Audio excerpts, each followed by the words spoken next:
बच्चों, स्वागत है आपका अपने परिवार आईएएस विद अरिहंत में। मैं अमित कुमार। बेटा, हम चर्चा कर रहे हैं यहाँ पर ज्योग्राफी पर प्रीलिम्स पॉसिबल के नाम से जो आपकी श्रृंखला चल रही है अरिहंत की तरफ से, उसमें मैं आपके साथ ज्योग्राफी पर चर्चा करूंगा।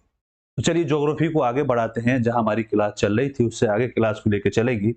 सभी बच्चे वीडियो को लाइक और शेयर कर देंगे ताकि ज्यादा से ज्यादा बच्चों तक आपकी ये वीडियो पहुंच सके, ताकि जो बच्चे प्रीलिम्स की तैयारी अपने घर बैठकर कर रहे हैं उनकी तैयारी और बेहतर हो सके। इसको और बेहतर अगर आप करना चाहते हैं अपनी तैयारी को प्रीलिम्स की, और ज्योग्राफी को बेहतर अगर करना चाहते हैं, तो आपके लिए अरिहंत की तरफ से बेहतरीन एक बुक लॉन्च की गई है जिसका नाम है प्रीलिम्स पॉसिबल। बिल्कुल पॉसिबल है अगर आप अपने प्रति ईमानदार हैं और पढ़ाई के प्रति सतर्क हैं। बिल्कुल उसके लिए आपको प्रीलिम्स की अरिहंत की बुक है, ये आपको नजदीक के बुक स्टोर से मिल जाएगी। और इस बुक को हम क्यों परचेज करें, मन में बात आती है तो आईएएस और राज्य पीसीएस के जितने भी एग्जाम हुए हैं उनके सभी इंपॉर्टेंट प्रश्न आपको इसके अंदर मिलेंगे। सबसे मेन बात यह आती है कि इस बुक में सबसे मेन बात ये रखी गई है कि क्वेश्चन रिपीट नहीं किया गया है, ताकि बच्चे तक बार बार चीजों को रिपीट ना करके डिस्टर्ब किया जाए। और उसको ध्यान में रखते हुए इस बुक के अंदर आपके लिए अलग से एक पॉइंट ऑप्शन दिया गया है जिसको हमने नाम दिया है नॉलेज प्लस के नाम से। ये आपको बहुत सहायता पहुंचाएगा जब आप प्रैक्टिस करेंगे इस बुक के द्वारा, कि कोई पॉइंट ऐसे होते हैं जिनकी हमें बहुत ज्यादा आवश्यकता होती है, वो सभी बिंदु आपको इसके अंदर मिलेंगे। दूसरा, chapter wise topic wise division किया गया है हर टॉपिक का, हर प्रश्न का, ताकि आप बेहतर तरीके से अपनी तैयारी को और बेहतर कर सकें। 100% एरर फ्री है और प्रॉपर तौर पर व्याख्या की गई है हर प्रश्न की। टिपिकल प्रश्नों को विशेष तौर पर लिया गया है ताकि आप अच्छी तरीके से और उनको अच्छी तरीके से समझ सकें, और उन्हीं के लिए अलग से नॉलेज प्लस लिया गया है। सबसे मेन बात आती है कि प्रैक्टिस के लिए हमें क्या मिलेगा। तो प्रैक्टिस के लिए आपको 4500 प्लस ऑब्जेक्टिव क्वेश्चन मिलेंगे जो विगत वर्ष के आए हुए हैं। अब बात आएगी कब से कब तक के प्रश्न मिलेंगे। तो 1990 से लेकर 2023 तक के जितने भी एग्जाम हुए हैं, उसमें जितने भी एग्जाम हुए, चाहे आईएएस के एग्जाम हुए या पीसीएस के किसी भी स्टेट के एग्जाम हुए हैं, वो सभी प्रश्नों को यहां पर लिया गया है। कुछ बच्चे अक्सर पूछते हैं कि सर क्या सिर्फ हमें ज्योग्राफी की ही बुक मिलेगी? नहीं, जब आपसे वादा किया है कि प्रीलिम्स पॉसिबल है तो पॉसिबल है, लेकिन आपको श्रृंखला के साथ अगर जुड़ेंगे तो आपको कंप्लीट, क्योंकि इसमें देखो साफ साफ लिखा है पहली बार में प्रीलिम्स पार, मतलब पहली बार में प्रीलिम्स पार है अगर आप पढ़ाई के प्रति वफादार हैं। उसमें आपको भारतीय इतिहास की बुक मिल जाएगी प्रीलिम्स पॉसिबल के अंदर, भूगोल एवं भारत का विश्व का भूगोल जिस पर हम कर रहे हैं चर्चा।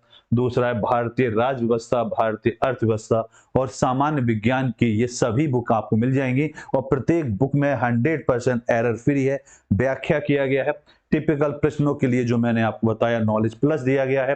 रिवीजन के लिए विगत वर्ष के सभी इंपॉर्टेंट प्रश्नों को इसमें लिया गया है। और free package chapter wise test आपको इसके अंदर मिलेगा ताकि आप अपनी तैयारी को और बेहतर कर सके। तो चलिए करते हैं श्रृंखला की शुरुआत, और जहां हमने क्लास को रोका था वहां क्लास को आगे बढ़ाएंगे। और हमारी क्लास का ये अगला प्रश्न है जिस पर हम आपके साथ करने जा रहे हैं चर्चा। तो जल्दी से एक बार सभी बच्चे क्लियर कर देंगे कि सर साउंड और पिक्चर क्वालिटी बिल्कुल बेहतर है, बिल्कुल समझ में आ रहा है जी? बहुत बढ़िया। चलिए, तो हिमाचल पीसीएस प्री 2021 का बेटा ये प्रश्न आपके लिए है। प्रश्न कह रहा है किसी समुद्र की गहराई सोनार का उपयोग करके मापी जा सकती है, इसके बारे में निम्नलिखित कथनों पर आपको विचार करना है और बताना है कि इसका सही आंसर कौन सा हो सकता है। समुद्र की गहराई नापने के लिए यह अल्ट्रासोनिक तरंगों का उपयोग करता है, पहली बात। समुद्र के पानी में अल्ट्रासोनिक तरंगों की स्पीड हवा में ध्वनि की स्पीड के समान होती है। दूसरी बात, अल्ट्रासोनिक तरंगों द्वारा समुद्र तल से परिवर्तन के उपरांत इसके समुच्चक तक पहुंचने के लिए गए समय का उपयोग समुद्र की गहराई की मापन में किया जाता है। अब आपको बताना है कि इसका कौन सा ऑप्शन सही होगा। केवल तीन, एक और तीन, दो और तीन, या एक दो तीन, कौन सा सही होगा जल्दी से बताएं। जल्दी से फटाफट सभी बच्चे आंसर देंगे, वीडियो को लाइक और शेयर भी करते चलेंगे। देखो बात को जरा समझें भाई, समुद्र को गहराई को मापने के लिए अल्ट्रासोनिक तरंगों का उपयोग किया जाता है, यह बात बिल्कुल सही है, प्रयोग किया जाता है। अब यहां पर दिया गया है समुद्र के पानी में अल्ट्रासोनिक तरंगों की स्पीड हवा में ध्वनि के स्पीड के समान होती है। समान नहीं होती है। अल्ट्रासोनिक तरंगों की गति की अगर हम बात करेंगे तो ध्वनि की गति से क्या होती है, ये तेज होती है, समान नहीं होती। तो यहां पर ये समान नहीं होगी, ये कैसे होगी, ये तेज होगी। तो ये वाला ऑप्शन तो गलत हो गया। दीप सिंह बेटा नमस्कार। नमस्कार बेटा। ठीक, दूसरा, अल्ट्रासोनिक तरंगों द्वारा समुद्र तल के परावर्तन के उपरांत इसके समुच्चक संसूचक तक पहुंचने के लिए समय का उपयोग उसके समुद्र की गहराई को मापने में सहायक होता है। बिल्कुल होता है, क्योंकि उसके आधार पर हम उसका मापन करते हैं, ये भी सही है। तो इसका मतलब यहां पर ये जो पॉइंट दिया था बेटा कि स्पीड हवा में ध्वनि के समान होती है, ये समान नहीं होती, ध्वनि की गति से ये तेज होती है। तो यहां पर अगर हम देखेंगे तो ये वाला ऑप्शन गलत है, पहला और तीसरा सही है, और पहला तीसरा जो मैच कर रहा है वो आपका ऑप्शन बी बिल्कुल सही है। रावत जी बेटा नमस्कार। आइए समझते हैं, जो आपने जो आंसर गलत दिया उसको जरा समझने की कोशिश करेंगे कि क्या रीजन रहा, क्यों हमारा गलत हो गया। तो देखिए आंसर इसका बी है बेटा, और बिल्कुल स्पष्ट कह रहा है कि किसी समुद्र की गहराई को मापने के लिए कथन 1 और कथन 3 ही पूर्णतः सही है। अब देखिए भाई, समुद्र की गहराई ज्ञात करने या नापने के लिए सोनार नामक तकनीक का प्रयोग किया जाता है, जिसकी हमने चर्चा भी करी थी कि किस आधार पर इनको मापा जाता है, जिसमें अल्ट्रासोनिक तरंगों का उपयोग किया जाता है। तो सोनार तकनीक का प्रयोग किया जाता है, सोनार के माध्यम से गहराई को मापा जाता है, और लेकिन उसमें कौन सी तरंगों का प्रयोग किया जाता है, तो तरंगे जो होंगी अल्ट्रासोनिक तरंगों का प्रयोग किया जाएगा। ठीक, दूसरा, इसमें अल्ट्रासोनिक तरंगों को समुद्र तल पर भेजा जाता है, जिससे समुद्र तल से परावर्तन होने के पश्चात समुद्र की सतह तक पहुंचने में लगने वाले समय की गणना से समुद्र की गहराई का मापन किया जाता है, कि जहां से इन तरंगों को भेजा गया और समुद्र की सतह तक पहुंचने में जो भी टाइम लगा उसके आधार पर गहराई का मापन किया जाता है। जबकि सेकंड स्टेटमेंट गलत है, क्योंकि अभी बताया कि समुद्र के पानी में अल्ट्रासोनिक तरंगों की गति हवा में ध्वनि की गति से भी क्या होती है, तेज होती है। जबकि प्रश्न में लिखा हुआ था कि समान नहीं होती है, क्या होती है, तेज होती है। इस बात को समझेंगे। देखिए मैं आपसे कह रहा हूं कि बुक में अलग से आपको नॉलेज प्लस मिलेगा, और देखिए ये पॉइंट आपको देखो यहां मिला, क्योंकि यहां आंसर हमसे गलत हुआ। रीजन क्या था, देखिए समुद्र की गहराई को फेदोमीटर से भी मापा जाता है। सोनार का उपयोग नौ संचालन में पनडुब्बी के द्वारा पानी के नीचे की वस्तुओं को गहराई, दिशा, गति मापने में किया जाता है। यह समुद्र और महासागरों की गहराई की सटीकता से माप करता है। सोनार साउंड नेविगेशन एवं रेजिंग के लिए एक लघु रूप है। यह प्रतिध्वनि के सिद्धांत पर क्या करती है, कार्य करती है। चलिए अगले प्रश्न पर आते हैं। अगला प्रश्न बेटा आपका है यूपी पीसीएस प्री 1991 और 94 में यह प्रश्न आपसे पूछा गया है। प्रश्न कह रहा है डेटम रेखा क्या होती है। डेटम रेखा के बारे में बात करेंगे कि डेटम रेखा होती क्या है। ऑप्शन है आपके सामने, समुद्र तल की क्षैतिज रेखा, समुद्र तल की जो क्षैतिज रेखा होती है जिसे ऊंचाई तथा गहराई की माप होती है, पहला पॉइंट। दूसरा ऑप्शन दे रहा है प्राथमिक व द्वितीयक आंकड़ों का माध्यम। तीसरा है बेटा अंतरराष्ट्रीय तिथि रेखा, और लास्ट ऑप्शन है काल्पनिक रेखा जो शून्य देशांतर पर होती है। तो जल्दी से बताएंगे बेटा इस क्वेश्चन का सही और सटीक आंसर क्या होगा। रावत जी बताएं बेटा, दीप सिंह बताएं, फटाफट दीजिए बेटा कि इस क्वेश्चन का सही आंसर ये वाला होना चाहिए। भाई डेटम रेखा की बात करेंगे तो डेटम रेखा होती क्या है। डेटम रेखा जो होती है समुद्र तल में जो क्षैतिज रेखा होती है, भाई क्षैतिज रेखा जिसकी सहायता से समुद्र की ऊंचाई और गहराई का जो मापन किया जाता है उसको हम बोलते हैं क्या, डेटम रेखा। तो यहां पर अगर देखें तो ऐसा जो लिखा हुआ है ए में लिखा हुआ है बिल्कुल सही आंसर आपका हुआ। ए आंसर इसका बिल्कुल राइट आंसर होगा, क्योंकि डेटम का प्रयोग इस उद्देश्य के लिए किया जाता है। बिल्कुल, अब जरा समझ लो बेटा।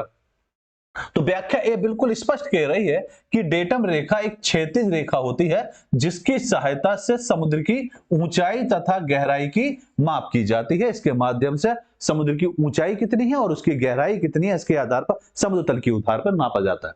समुद्र की गहराई को ज्ञात करने में इसे महत्वपूर्ण रेखा माना जाता है, क्योंकि इससे सागरों और तलीय जानकारी, संसाधनों की पहचान आदि की सहायता भी इसके द्वारा मिलती है। ठीक है, आइए अगले प्रश्न पर आते हैं।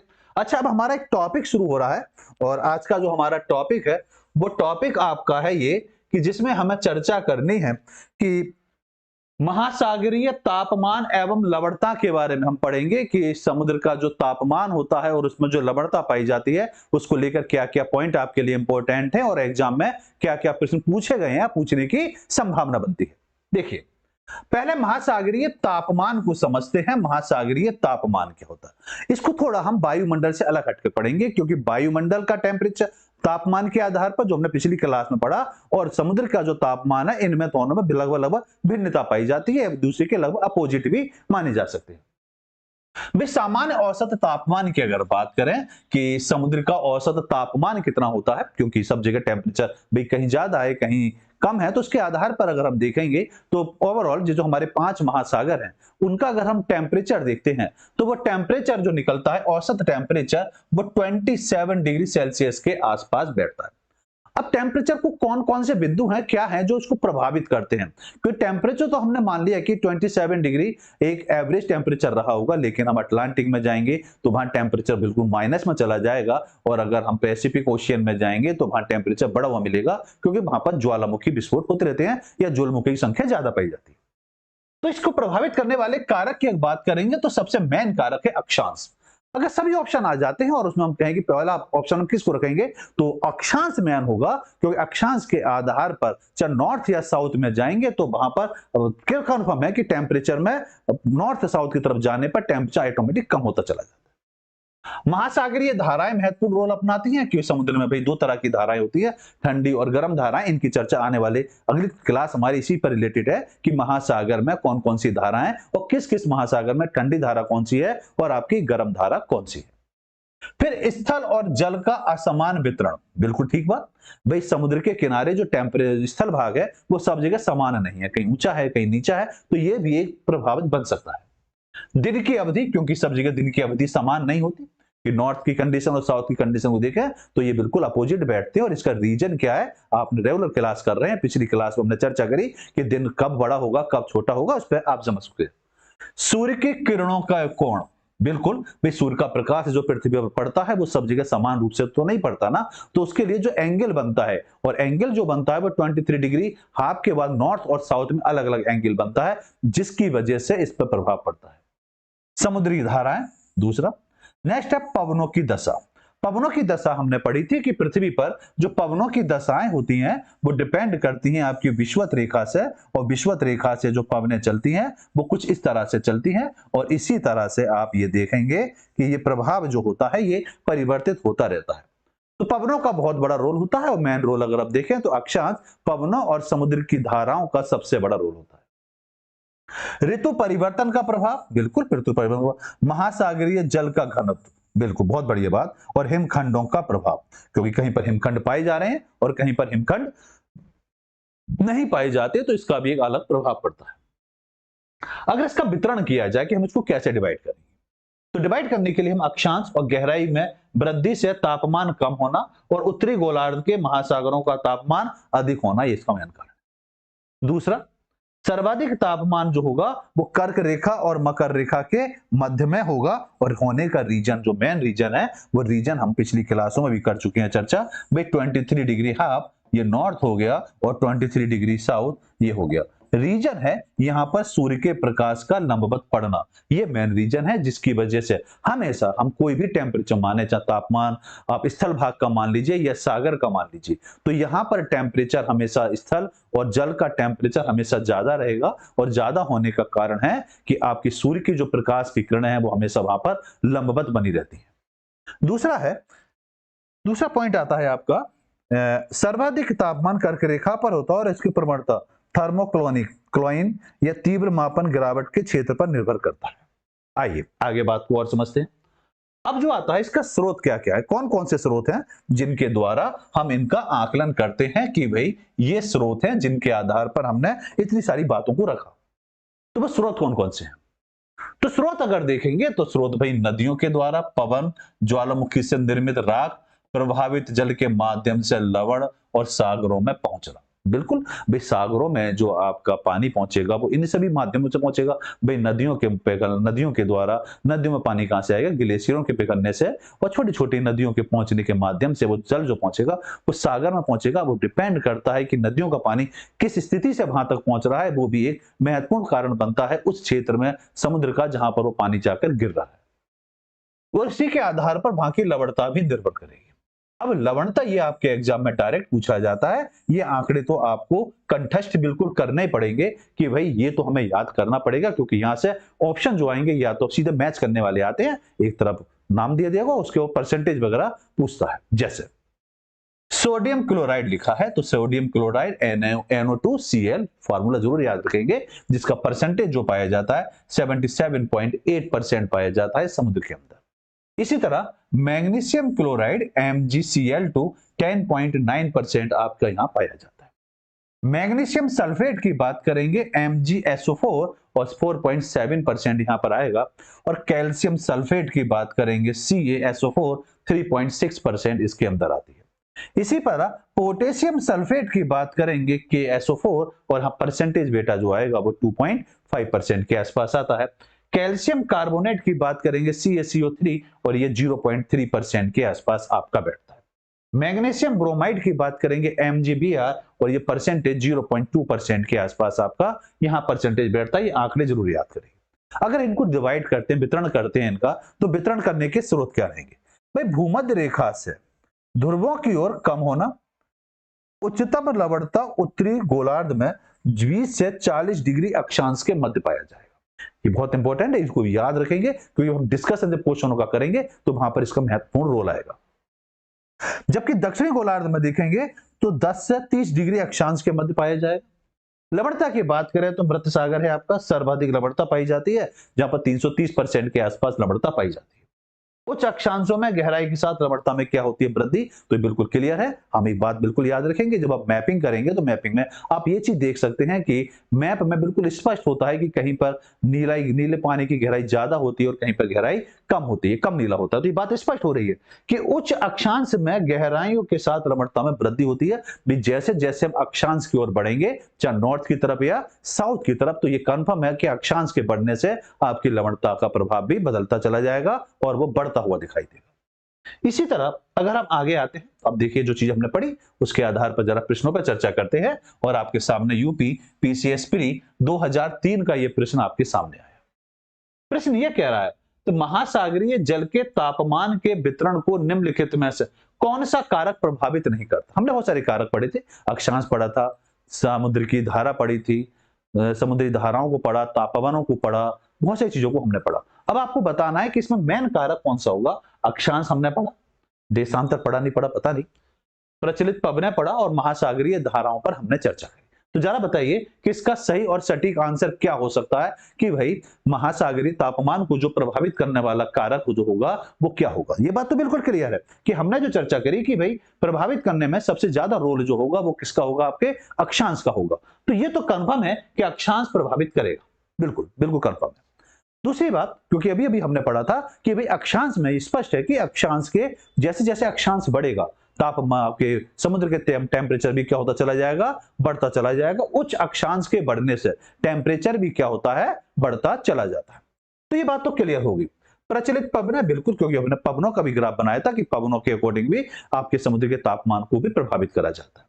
महासागरीय धाराएं, महासागरीय धाराओं को भी पढ़ा कि महासागरीय धाराओं को हम देखें तो कहीं पर ठंडी धारा है और कहीं पर गर्म धारा ये प्रभावित करती है। लेकिन देशांतर का कोई भी रोल नहीं होता। देशांतर का रोल जो होता है सिर्फ समय ज्ञात करने के लिए किया जाता है। इसका प्रयोग किस लिए किया जाता है? सिर्फ समय ज्ञात करने के लिए किया जाता है कि पृथ्वी पर किस जगह कौन सा क्या समय रहेगा, उसके आधार पर बात करेंगे। दीप सिंह का भी आंसर सही है, रावत जी का भी आंसर सही है। बहुत बढ़िया बेटा, वेरी गुड। तो ये बात क्लियर है कि देशांतर के आधार पर हम समुद्र के तापमान को प्रभावित नहीं कर सकते, लेकिन देशांतर से हम समय को जरूर डिसाइड कर सकते हैं कि कहां पर क्या समय रहा होगा। और ये मैं मानता हूं कि समय निकालना आपको आ गया होगा, तो बड़ी विस्तार से हमने इस पर पिछली क्लास में आपके साथ चर्चा भी की है। तो देखिए बिल्कुल सही आंसर आया कि आपका आंसर बी बिल्कुल सही आंसर दिया रावत जी ने भी और आपके दीप सिंह ने भी। महासागरीय जल के तापमान के वितरण को देशांतर प्रभावित नहीं करता। देशांतर का संबंध भौगोलिक परिवर्तन से नहीं बल्कि समय के निर्धारण में महत्वपूर्ण योगदान होता है। क्योंकि देशांतर की बात करें तो 1 डिग्री अगर आप चलेंगे, 1 डिग्री चलने का मतलब होता है आप सीधा सीधा 4 मिनट कवर कर रहे हैं। एक देशांतर मतलब 1 डिग्री बराबर 4 मिनट। कहीं भी हम पृथ्वी के किसी भी पॉइंट पर खड़े हैं, वहां से अगर हम पूरब की ओर चले जाएंगे तो हम 1 डिग्री चले तो हमने 4 मिनट वृद्धि कर ली जहां से हम चले थे। और अगर पश्चिम की ओर चलेंगे तो हमारा समय माइनस हो जाएगा 4 मिनट जहां से हम चले थे और वहां जिस स्थान पर हम पहुंचे, और अगर 1 डिग्री वो होता है तो वहां पर समय में 4 मिनट की हम कमी कर देंगे। दूसरा, महासागरीय जल के तापमान को प्रभावित करने वाले कारक अगर हम देखें तो सबसे पहले देखिए अक्षांश आएगा, महासागरीय धाराएं आएंगी और साथ सतानी पवनें होंगी जो प्रचलित पवनों के नाम से जाना जाता है। कहां पर कौन कौन सी पवन चलती है। लवणता होगा, स्थल जल का असमान वितरण होगा। ये सभी बिंदु हैं जो इसको क्या करते हैं, प्रभावित करते हैं। आइए आगे बात को समझते हैं बेटा। यूपी पीसीएस प्री 2002 का ये प्रश्न आपके लिए है। प्रश्न कह रहा है निम्नलिखित कथनों में से कौन सा कथन है, निम्नलिखित कथनों में से कौन सा कथन सागरीय जल के तापमान एवं घनत्व के संबंध में सही नहीं है। जरा इस पर ध्यान से बात को समझेंगे क्योंकि इसको आप वायुमंडलीय तापमान से न जोड़ें।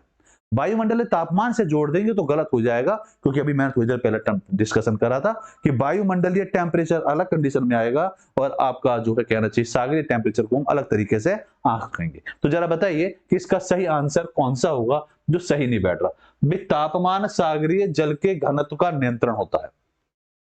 तापमान तथा घनत्व में सामान्यता सीधा संबंध होता है। तापीय संकुचन की प्रक्रिया के कारण सागरीय जल का घनत्व बढ़ता है। सागरीय जल के घनत्व का तापमान अधिक प्रभाव एवं निम्न अक्षांशों पर पड़ता है। तो जल्दी से बताएंगे कि इसका सही और सटीक आंसर क्या हो सकता है। जी फटाफट दीजिए आंसर,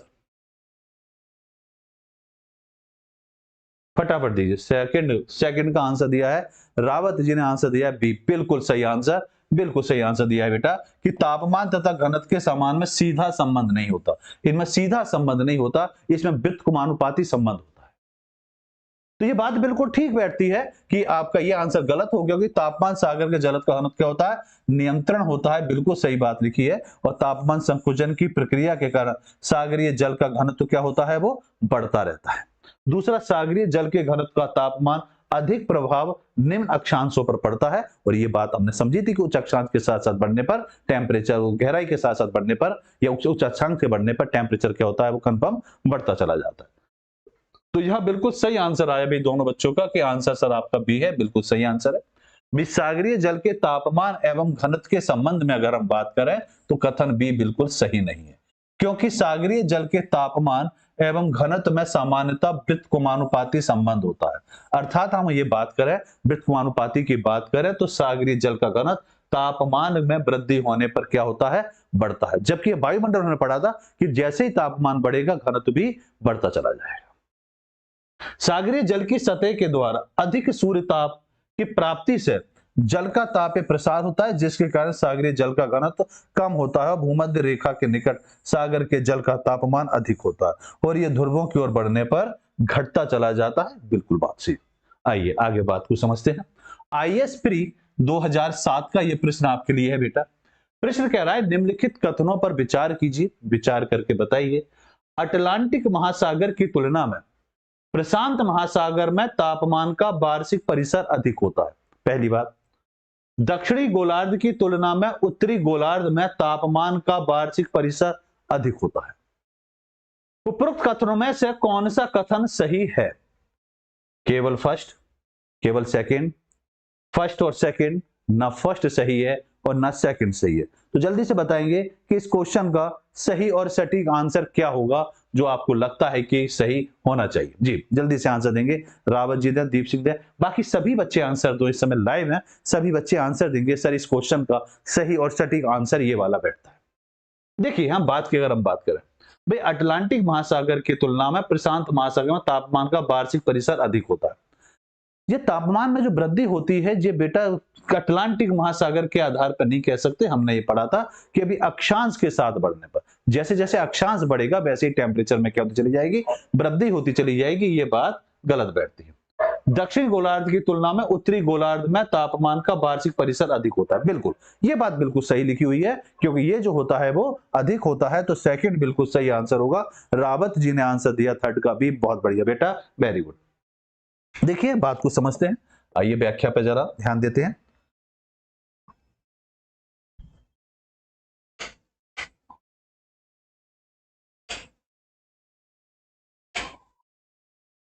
एक मिनट बेटा।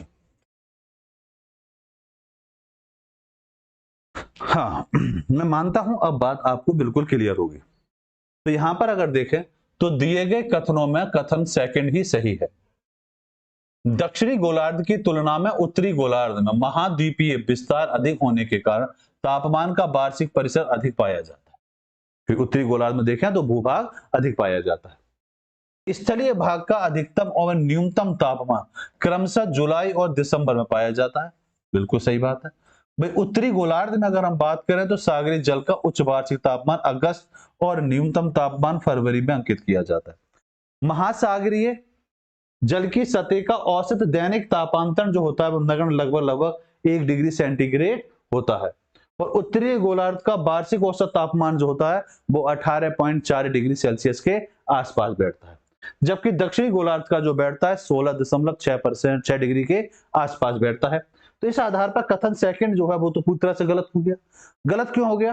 क्योंकि सामान्यतः सागर का आकार जितना बड़ा होता है वार्षिक तापांतर उतना ही क्या होता है, कम होता है। इस प्रकार अटलांटिक महासागर में प्रशांत महासागर की अपेक्षा तापांतर तथा तापमान का वार्षिक परिसर क्या होता है, वो आपका ज्यादा से ज्यादा अधिक पाया जाता है। तो इसका सही आंसर जो हुआ वो आपका बी हुआ। जरा ध्यान से आंसर देंगे। आईएएस प्री 2020 का यह प्रश्न आपके लिए है, और प्रश्न ये कह रहा है कि महासागर का औसत तापमान OMT के संदर्भ में निम्नलिखित में से कौन सा स्टेटमेंट सही बैठता है।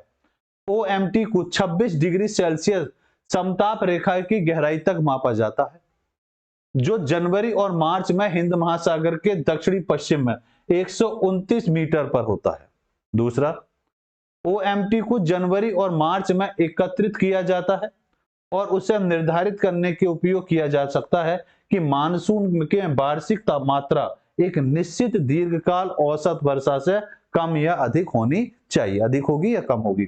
तो इसका बताना है कि पहला सही है, दूसरा सही है, ए होगा, बी होगा, सी होगा या डी होगा। जल्दी से बताएं। OMT जल्दी से बताएं। Ocean mean temperature. तो जल्दी से बताएंगे इसका सही आंसर क्या होगा। फटाफट देंगे बेटा, इसका आंसर क्या हो सकता है। अभी हमने पढ़ा था कि जनवरी मार्च में नहीं होता, ये जनवरी मार्च में नहीं आंका जाता, ये जनवरी और फरवरी के आसपास इसका आकलन किया जाता। तो ये बात बिल्कुल सही बैठती है कि इसका जो ऑप्शन है वो तो ए तो बिल्कुल ही गलत बैठ रहा है। ए तो वास्तव में पूरी की पूरी तरह से गलत है, और ये जो बात आती है कि जनवरी मार्च में एकत्रित किया जाता है, ये बात बिल्कुल सही है, क्योंकि सर अभी थोड़ी देर पहले हमने पिछली व्याख्या में इस बात को पढ़ा था। तो बिल्कुल सही आंसर जो होगा वो बी होगा। बी होगा इसका बिल्कुल सही और सटीक आंसर। आइए प्रश्न को जरा देखा आपने, आइए व्याख्या पर आते हैं, व्याख्या को जरा समझते हैं। कह रहा है कि भाई व्याख्या बी बिल्कुल सही है। महासागर औसत तापमान के कथन सेकंड बिल्कुल सही है। महासागरीय औसत तापमान जिसको हम OMT बोल रहे हैं, OMT का मतलब है ओशियन मीन टेम्परेचर, जो जनवरी मार्च के मध्य एकत्रित किया जाता है के द्वारा मानसून की वर्षा मात्रा की भविष्यवाणी की जा सकती है। इसके द्वारा क्या किया जाता है कि मौसम में क्या परिवर्तन होगा और मौसम में वर्षा का कितना परसेंटेज रहेगा इस बार, इसका आकलन किया जाता है। इस संदर्भ में भारतीय उष्ण देशीय मौसम विज्ञान संस्थान, जिसको IITM बोलते हैं, इसके द्वारा वैज्ञानिकों ने खोज की है। वैज्ञानिकों के अनुसार IITM मानसून की वार्षिक वर्षा में 80% तक सटीक होता है। ये पूर्ववर्ती मानसून भविष्यवाणी प्रक्रिया समुद्री सतह टेम्परेचर, जिसको SST के नाम से जाना जाता है, में 20% तक सटीक बैठता है। जबकि इस प्रकार OMT का निर्धारण करने में सहायक होता है कि मानसून की मात्रा एक निश्चित दीर्घकालीन औसत वर्षा से कम या अधिक होगी या नहीं होगी, इसका आकलन इससे किया जाता है। तो पहला स्टेटमेंट तो पूरी तरह से गलत बैठ रहा है। क्यों बैठ रहा है? क्योंकि महासागर औसत टेम्परेचर जिसको OMT बोलते हैं वो 26 डिग्री सेल्सियस समताप रेखा की गहराई तक मापा जाता है। दूसरी बात, इसमें 26 डिग्री समताप रेखा गहराई जो होती है वो 50 से 100 मीटर के मध्य होती है। इस जो जनवरी मार्च महीने के दौरान हिंद महासागर के दक्षिण पश्चिम में 59 मीटर पर होना नहीं है, बल्कि कितना है 129 मीटर पर होती है। ठीक, आइए अगले प्रश्न पर आते हैं। अगला प्रश्न कह रहा है जो आपका यूपी पीसीएस प्री 2023 का ये प्रश्न है। इस प्रश्न का आंसर देखिए कि क्या हो सकता है। प्रश्न आपसे कह रहा है निम्नलिखित कथनों में से कौन सा कथन सही है ये बताना है। महासागरीय लवणता कर्क और मकर रेखाओं पर अधिकतम होती है। बात को जरा समझेंगे, क्या कह रहा है ये, लवणता जो पाई जाती है वो कर्क रेखा और मकर रेखा पे क्या पाई जाती है, अधिकतम पाई जाती है। पृथ्वी पर प्रतिदिन ठीक 12 घंटे 30 मिनट के बाद ज्वार आता है। बेंगुला प्रशांत महासागर की एक ठंडी धारा है। दूसरा, यदि सूर्य पृथ्वी तथा चंद्रमा की सीधी रेखा में होगा तो वह स्थिति लघु ज्वार की स्थिति को दर्शाता है। तो सही से बताइए इस क्वेश्चन का सही और सटीक आंसर क्या बन सकता है। जी जल्दी से आंसर देंगे कि सर इसका जो सही आंसर बनेगा वो आंसर ये बनेगा। जी जल्दी से आंसर देंगे क्वेश्चन नंबर 5 का सही और सटीक आंसर क्या हो सकता है। देखिए बात को जरा समझें भाई, महासागरीय लवणता कर्क और मकर रेखाओं पर अधिक होती है, बिल्कुल अधिक होती है। और अधिक अगर हम बात करें भाई कर्क रेखा और मकर रेखा की बात करेंगे तो भाई कर्क रेखा और मकर रेखा जो है वो आपकी ये वाली लाइन है, इनके मध्य जो होगा यहाँ पर लवणता ज्यादा पाई जाएगी। और लवणता पाने का रीजन भाई हमने पढ़ा था कि जहां लवणता ज्यादा होगी वहां टॉप टेम्परेचर भी ज्यादा होगा। ये बात क्लियर। जब लवणता ज्यादा है तो बेटा टेम्परेचर भी ज्यादा होगा, तो ये बात तो बिल्कुल सही बैठती है। दूसरा, पृथ्वी का प्रतिदिन ठीक 12 घंटे 30 मिनट के बाद ज्वार आता है। 12 घंटे 30 मिनट नहीं, जब भी ज्वार आएगा उसका रीजन जरा समझो। भाई ज्वार जो आता है, भाई ज्वार जो आता है बेटा पृथ्वी पर आता है, और पृथ्वी अपने अक्ष पर जो झुकी हुई है वो झुकी हुई है आपकी 23.5 डिग्री, जबकि चंद्रमा जो है उसकी वजह से ज्वार आता है और चंद्रमा अपने अक्ष पर झुका हुआ है 12.5 डिग्री। इस डिग्री के अंतर की वजह से, ये डिग्री का जो अंतर है, इस अंतर की वजह से हमेशा जो ज्वार आता है, आज जिस टाइम ज्वार आएगा उससे ज्वार 26 मिनट देरी से आएगा। कितनी देरी से आएगा? 26 मिनट देरी से आएगा। और 26 मिनट देरी से आने का रीजन यही है कि दोनों डिग्री के अक्षांश को देखा जाए। भाई पृथ्वी अपने अक्ष पर झुकी हुई है और चंद्रमा अपने अक्ष पर झुका हुआ है। उस अक्ष का जो झुकाव है, झुकाव का जो अंतर है, उस अंतर की वजह से वो सीधी रेखा में नहीं आ पाते और उसको आने में जो लगता है हमेशा 26 मिनट ज्यादा समय लगता है। तो अगर आज ज्वार 12 बजे आएगा तो अगली बार ज्वार कब आएगा? 12:26 पर आएगा। बेंगुला प्रशांत महासागर की एक ठंडी धारा है, ये ठंडी धारा नहीं है। अभी हम इसको विस्तार से जब महासागर पढ़ेंगे वहां पर और अच्छी तरह समझेंगे। यदि सूर्य चंद्रमा और सीधी रेखा में होते हैं तो हमने देखा कि भाई सूर्य, भाई पृथ्वी है, मून है और आपका सन है, ये जब बेटा एक सीधी रेखा में होते हैं तब जो ज्वार आता है उसको दीर्घ ज्वार के नाम से जाना जाता है। और दीर्घ ज्वार जो आता है, दीर्घ ज्वार हमेशा या तो आपका अमावस्या के दिन आएगा, अमावस्या के दिन आता है, या वो आपके पूर्णिमा के दिन आएगा, या तो पूर्णिमा के दिन आएगा या आपके अमावस्या के दिन आता है। तो ये बात बिल्कुल सटीक बैठती है कि इसका सही आंसर जो रहेगा वो आंसर आपका ए रहेगा, ना कि अदर। आइए आइए और बेहतर समझते हैं, व्याख्या पर आते हैं जो आपको इस बुक के अंदर मिलेगी। व्याख्या कह रही है, व्याख्या ने स्पष्ट करा कि आंसर आपका ए ही है। ठीक, आइए बात को समझे बेटा रावत। दिए गए कथनों में केवल ए ही स्टेटमेंट सही है। भाई महासागरीय लवणता कर्क और मकर रेखाओं पर अधिकतम होती है, बिल्कुल सही बात। भाई कर्क और मकर रेखा पर अधिक होती है, ये बात समझ चुके हैं। भाई कर्क तथा मकर रेखाओं का छेद 35% अक्षांश के निकट है, मतलब 35% पूरी अक्षांश को अगर हम देखा जाए तो पृथ्वी पर जो प्रथम टोटल अक्षांश जो है, भाई अक्षांश अगर पूछा जाएगा तो 181 और अक्षांश रेखा पूछते तो 179। क्लियर बात। तो पृथ्वी पर जितनी भी अक्षांश है उसका 35% अक्षांश जो आता है वो मकर और कर्क रेखा के मध्य में ही पाया जाता है। लवणता सबसे ज्यादा होगी और ध्रुवों पर सबसे कम होती है। सागरीय जल के भार और उसमें घुले हुए पदार्थों के भार के अनुपात को सागरीय लवणता कहा जाता है। इसे ग्राम प्रति ग्राम परसेंटेज के रूप में व्यक्त किया जाता है। ये जरूर याद रखेंगे कि लवणता को किस इकाई के रूप में रखा जाता है, किस यूनिट के तौर पर लिखा जाता है, तो ग्राम प्रति 1000 ग्राम परसेंटेज के तौर पर इसको रखा जाता है, व्यक्त किया जाता है।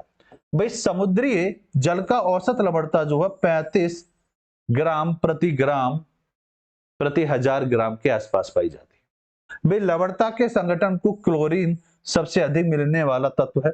तो लवणता में अगर देखें तो सबसे ज्यादा तत्व कौन सा पाया जाता है? क्लोरीन पाया जाता है। भूमध्य रेखीय भागों में अपेक्षाकृत कम लवणता पाई जाती है क्योंकि यहाँ प्रतिदिन वर्षा होती है। और वर्षा होने का रीजन क्या है? पिछली क्लासों में इनको हम समझ चुके हैं, इस बात को ध्यान से समझेंगे। तो इसलिए पिछली क्लास जरूर देखेंगे। कथन बी और सी डी क्या है? पूर्णतः गलत है। और गलत होने के कारण क्या है वो मैं आपको स्पष्ट कर चुका हूं। क्योंकि भाई प्रति 30 मिनट के बाद ज्वार नहीं आता। ज्वार कितनी देरी के बाद आता है? हमेशा 26 मिनट देरी से आएगा। दूसरा, बेंगलोर अटलांटिक महासागर की ठंडी धारा है और सूर्य, चंद्रमा और पृथ्वी जब सीधी एक रेखा में होते हैं तो वो दीर्घ ज्वार भाटा नहीं कहला, दीर्घ ज्वार नहीं कहलाएगा, वो लघु ज्वार के नाम से जाना जाता है। अगला प्रश्न है और ये प्रश्न बहुत इंपॉर्टेंट है क्योंकि आपसे कई बार पूछा गया है। एमपीपीसीएस प्री 2016 में पूछा गया, उत्तराखंड मेंस में 2006 और 12 में पूछा गया, राजस्थान में 1997 में पूछा गया और यूपी पीसीएस 2012 में पूछा गया। इस मतलब इस क्वेश्चन का अपना एक विशेष महत्व, उन महत्व प्रश्नों को ही आपके लिए यहाँ रखा गया है। बताइए, निम्नलिखित में से किस सागर में लवणता सबसे अधिक होती है? आज की क्लास हमने शुरू करी थी तो वहां पे हमने चीज की चर्चा करी थी कि सबसे ज्यादा लवणता किस में पाई जाती है? कैस्पियन सागर, भूमध्य सागर, लाल सागर या मृत सागर? तो जरा बताइए सबसे ज्यादा लवणता किस में पाई जाएगी? क्वेश्चन नंबर 6 का डी। भाई रावत जी का आंसर आ गया, बहुत बढ़िया। भाई रावत जी का आंसर सबसे पहले आया कि सर इसका जो आंसर होगा वो डी होगा। बाकी लोग भी अपने क्वेश्चनों का आंसर देते चलेंगे कि सर इस क्वेश्चन का सही और सटीक आंसर ये वाला रहेगा। जी, हर बच्चा अपने क्वेश्चन का आंसर देता चले कि सर इसका सही और सटीक आंसर ये वाला है। जी, तो देखिए बात को जरा समझें। बिल्कुल सही आंसर आएगा। मृत सागर में लवणता जो पाई जाती है वो सबसे ज्यादा पाई जाती है और इसके परसेंटेज हमने देखा था कि यह लवणता जो पाई जाती है वो 330% के आसपास यहाँ पर क्या पाई जाती है? लवणता पाई जाती है, जो बिल्कुल सही और सटीक बैठती है।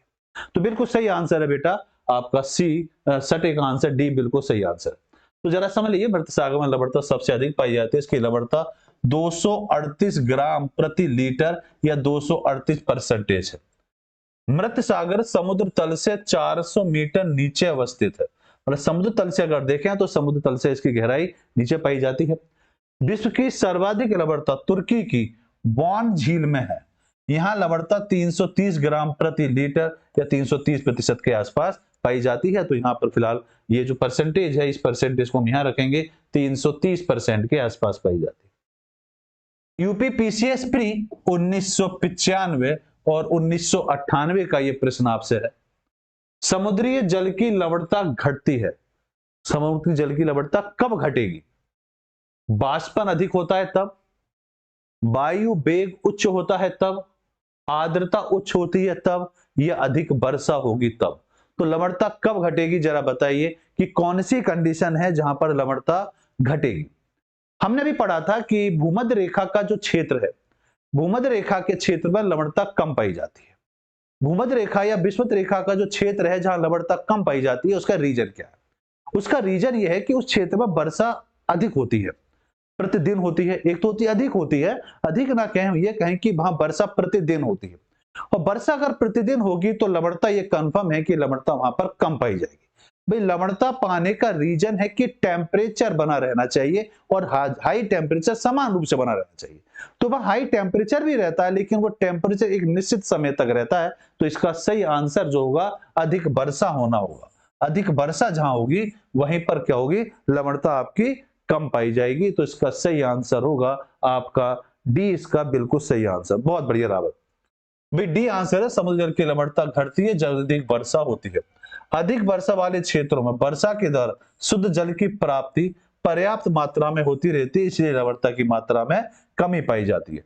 विषुवत रेखीय प्रदेशों में वर्षा के कारण लवणता की मात्रा अपेक्षाकृत कम पाई जाती है। इसके विपरीत आयनवर्ती जहां वर्षा कम होती है, अत्यधिक तापमान के कारण बाष्पन अधिक होता है और वहां लवणता की मात्रा भी क्या पाई जाती है? अधिक तौर पर पाई जाती है। बहुत बढ़िया दीप सिंह और रावत जी। बताइए बेटा, यूपी पीसीएस प्री 2000 का प्रश्न आपके लिए है। प्रश्न कह रहा है निम्नलिखित लवणों में से सागरीय जल की लवणता किस अधिकतम योगदान है? किसका योगदान अधिक होता है? किसका लवणता, जल के, समुद्र की लवणता की बात करें तो लवणता में कौन ज्यादा पाया जाता है? Calcium sulphate, magnesium chloride magnesium sulphate या आपका सोडियम क्लोराइड? तो जल्दी से बताएंगे। अभी हमने परसेंटेज पढ़ा था, हमने डिस्कशन करा था कि समुद्र के जल में जो लवणता का परसेंटेज है वो परसेंटेज कितना कितना पाया जाता है। उसके आधार पर बताएंगे कि इसमें लवणता का जो परसेंटेज पाया जाता है वो अधिकतम कौन सा होता है। जी जल्दी से आंसर देंगे और इस क्वेश्चन का आंसर देते चलेंगे। क्वेश्चन नंबर 8 का आंसर रावत जी का आंसर आया कि सर इसका आंसर डी होगा। बिल्कुल सही आंसर होगा, क्योंकि सोडियम क्लोराइड की जो लवणता पाई जाती है वो 77.8% के आसपास पाई जाती है। ये बिल्कुल सही आंसर होगा कि 77.8% जो लवणता पाई जाती है जल के अंदर वो किसकी पाई जाती, कौन सी चीज पाई जाती है? सोडियम क्लोराइड उसके अंदर होता है। आइए आइए बात को समझते हैं बेटा। बिल्कुल आंसर सही कह रहा है कि व्याख्या इसकी डी होगी। भाई सागरीय जल की लवणता में सोडियम क्लोराइड का योगदान क्या होता है? अधिकतम होता है। भाई सागरीय जल की सोडियम क्लोराइड की जो मात्रा होती है वो 77.8% के आसपास होती है, और इसके अतिरिक्त मैग्नीशियम क्लोराइड 10.9% पाया जाता है, जबकि मैग्नीशियम सल्फेट की बात करें तो ये 4.7% के आसपास पाया जाता है, जबकि कैल्शियम सल्फेट मात्र 3.6% के आसपास होता है। नदियों की जल की लवणता, अगर नदियों की जल की बात करें तो इसमें सोडियम क्लोराइड जो पाया जाता है केवल 2% के आसपास पाया जाता है। तो यहां बात को जरा समझेंगे। भाई सागर में जो लवणता पाई जाती है उसमें सबसे ज्यादा परसेंटेज जो पाया जाता है सोडियम क्लोराइड का पाया जाता है, और उसका परसेंटेज आपको स्पष्ट हो रहा है 77.8% के आसपास पाया जाता है।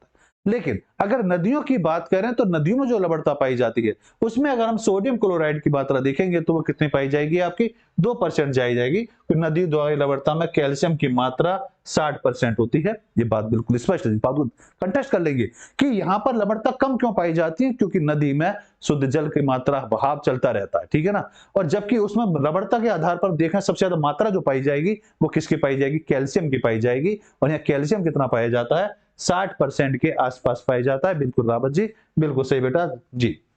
यूपीपीसीएस प्री 1990 का यह प्रश्न आपके लिए है। समुद्र में घनत्व बढ़ता है तो ऐसे में क्या होता है? लवणता तथा गहराई कम होती है, लवणता बढ़ती है किंतु गहराई कम होती है, लवणता और गहराई दोनों बढ़ती है, या आप यह कह सकते हैं लवणता घटती है और गहराई बढ़ती है। जल्दी से बताएंगे। क्वेश्चन नंबर 9 आपके सामने है कि क्वेश्चन नंबर 9 का सही और सटीक आंसर क्या हो सकता है। जी सभी लोग आंसर देंगे। रावत जी आंसर देंगे, दीप सिंह आंसर देंगे, बाकी सभी बच्चे आंसर दें जो इस समय लाइव हैं। फटाफट देंगे बेटा इस क्वेश्चन का सही और सटीक आंसर।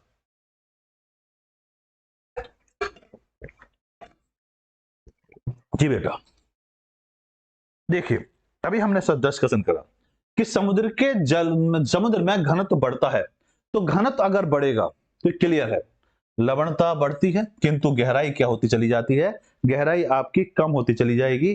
तो 9 का सही आंसर जो होगा वो आंसर जो बनेगा वो आंसर आपका क्या रहेगा? बी आंसर होगा। जी रावत जी बिल्कुल आंसर क्या होगा बेटा इसका? बी। तो समुद्र का घनत्व बढ़ने पर लवणता बढ़ती है और गहराई क्या होती चली जाती है? कम होती चली जाती है। समझ लो बेटा गलती क्यों कर दी हमने। भाई व्याख्या बी बिल्कुल सही आंसर है। समुद्र की जल का घनत्व बढ़ता है तो ऐसे में लवणता की मात्रा बढ़ती है, और लवणता बढ़ता है किंतु गहराई की मात्रा क्या होती चली जाती है? कम होती चली जाती है। लवणता के वितरण को क्षैतिज एवं लंबवत दो भागों में विभाजित किया जाता है। महासागरीय भागों में लवणता के वितरण में अधिक भिन्नता पाई जाती है, विशेषता लंबवत लवणता में जहां भिन्नता अधिक देखने को मिलती है, कभी गहराई के साथ लवणता की मात्रा घटती है तो कभी लवणता की मात्रा बढ़ती है। तो इसका रीजन यहां समझ में आ गया, वो किसके आधार पर होता है? क्षैतिज और लंबवत के आधार पर इसका आकलन किया जाता है। अगला प्रश्न है बेटा, बंगाल की खाड़ी की तुलना में अरब सागर में उच्च लवणता रिकॉर्ड की जाती है, क्यों? क्या रीजन है? अरब सागर बाष्पीकरण की उच्च दर तथा स्वच्छ जल का मंद अंतर्वाह प्रदर्शित करता है। अरब सागर में अगभीर उथला जल है। अरब सागर की परिबद्ध भूमि अधिक है, और अरब सागर को वर्षा की अधिक प्राप्ति होती है। जल्दी से बताएंगे कि इसका सही और सटीक आंसर क्या हो सकता है? क्या रीजन है कि बंगाल की खाड़ी की तुलना में अरब सागर में उच्च लवणता रिकॉर्ड की जाती है, और लवणता अधिक कहां पाई जाएगी?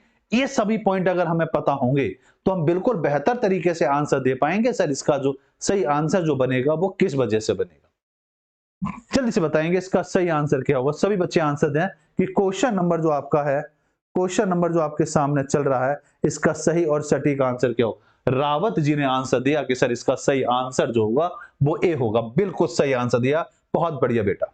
भाई अरब सागर का वाष्पीकरण उच्च दर और स्वच्छ जल का मंद अंतर्वाह प्रदर्शित करता है। बिल्कुल सही आंसर है, बिल्कुल सही आंसर दिया आपने। इसका सही आंसर है बेटा ए। बिल्कुल, आइए समझ लीजिए। व्याख्या बिल्कुल स्पष्ट कह रही है कि आपका आंसर बिल्कुल सही है कि बंगाल की खाड़ी की तुलना में अरब सागर में उच्च लवणता रिकॉर्ड की जाती है, क्योंकि अरब सागर में वाष्पीकरण की उच्च दर स्वच्छ जल की मंद अंतर प्रवाह पाया जाता है। अरब सागर में बंगाल की खाड़ी की तुलना में नदियां अपना स्वच्छ जल कम गिराती हैं। बात बिल्कुल क्लियर है। भाई अगर हम भारत के परिप्रेक्ष्य में देखेंगे बेटा तो आप ये देखेंगे कि भारत में अधिकांश नदियों का पानी जो गिर रहा है वो कहां गिर रहा है आपका, वो आपका बंगाल की खाड़ी में गिर रहा है। तो बंगाल की खाड़ी में जो नदियों का पानी गिर रहा है वो पानी कैसा आ रहा है, शुद्ध पानी आ रहा है। तो जब शुद्ध पानी आएगा तो लवणता का परसेंटेज क्या होता चला जाएगा, कम होता चला जाएगा। जबकि अगर इस क्षेत्र में देखें तो यहां पर आपकी ताप्ती है, माही है और आपकी नर्मदा नदी, तीन नदी मुख्य तौर पर मानी जाती हैं जो आपकी इस क्षेत्र में गिरती हैं। माही है, नर्मदा और ताप्ती। तो इस मुकाबले इधर नदियों का बहाव क्या है, कम। बहाव अगर कम होने की वजह से शुद्ध पानी का परसेंटेज भी कम पाया जाएगा, और शुद्ध पानी का अगर परसेंटेज यहाँ कम पाया जाएगा तो ये भी कंफर्म है कि लवणता भी यहाँ पे क्या पाई जाएगी, ज्यादा पाई जाएगी। किसके मुकाबले, बंगाल की खाड़ी के मुकाबले। तो इसका सही आंसर जो रहा वो आपका ए रहा, जो बिल्कुल सही बैठता है, जिससे लवणता कम होती है। तापमान, वर्षा, नदियों का जल, वायुदाब, पवन एवं सागरीय जल की गतियां सागरीय लवण को नियंत्रित करने में मुख्य कारक के तौर पर इसमें आती हैं। तो बिल्कुल सही आंसर है वो आपका ए है। निरंतर निम्नतर से उच्चतर लवणीय सांद्रता के क्रम में जल निकायों का निम्नलिखित में से कौन सा एक अनुक्रम सही है। सही मैच करना है कि इसका सही मैच कौन सा होगा। यहां ध्यान से समझेंगे। निम्नतर से उच्चतर की ओर लवणता, निम्न स्तर से उच्च स्तर की तरफ लवणता को बताना है किस में पाई जाएगी। यूपी पीसीएस प्री 2014 में यह प्रश्न आपसे पूछा गया।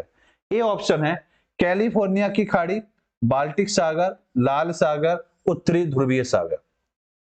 बाल्टिक सागर, उत्तर ध्रुवीय सागर, कैलिफोर्निया की खाड़ी, लाल सागर।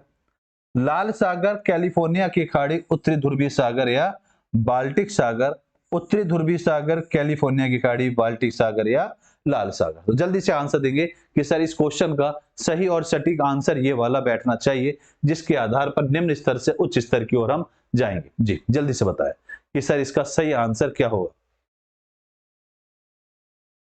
11 का आंसर दिया है बी, किसने, रावत जी ने। बहुत बढ़िया बेटा, बिल्कुल सही सटीक आंसर देखते हैं बाल्टिक सागर। बिल्कुल भी बाल्टिक सागर की अगर हम बात करें तो यहाँ लगभग 20% के आसपास पाया जाता है। सबसे कम इस परसेंटेज में देखेंगे तो बाल्टिक सागर बिल्कुल सही आंसर है, और बाल्टिक सागर जो है बिल्कुल सटीक आंसर, बिल्कुल सटीक आंसर है। तो ये आपका आंसर जो बैठा वो बी बिल्कुल सही आंसर है। आइए बात को जरा समझ लेते हैं बेटा। तो व्याख्या बी बिल्कुल सही है। निम्नतम से उच्चतर की लवणता के क्रम में अगर चलेंगे तो जल निकायों का सही अनुक्रम बाल्टिक सागर पहले आएगा, उत्तरी ध्रुवीय सागर उसके बाद आएगा, कैलिफोर्निया की खाड़ी और लाल सागर इसके बाद आता है। भाई बाल्टिक सागर सामान्य से कम लवणता वाले प्रदेशों में आता है। यहाँ सागरीय जल में लवणता की मात्रा जो पाई जाती है वो 20 से 35% के आसपास पाई जाती है, जबकि उत्तरी ध्रुवीय में सागर में 32% से 35% तक पाई जाती है। कैलिफोर्निया की अगर हम बात करें तो खाड़ी में सामान्य लवणता जो है, यहाँ लवणता की मात्रा जो पाई जाती है 35.5% के आसपास पाई जाती है। लाल सागर में अधिकतम लवणता पाई जाती है और यहाँ लवणता जो पाई जाती है 37 से लेकर 41% के आसपास पाई जाती है। बिल्कुल सही आंसर है बेटा दीप सिंह रावत जी। आइए बिहार पीसीएस प्री 2011 का ये प्रश्न है। आपको बताना है अरब सागर में पानी का औसतन खारापन कितना है।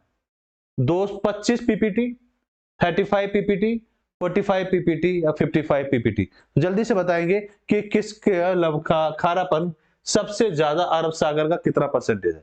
जी जल्दी से आप भाई देखो, अरब सागर को अगर आप देखें तो अरब सागर पृथ्वी पर 20 से 40 अक्षांश उत्तरी अक्षांश के मध्य पाया जाता है।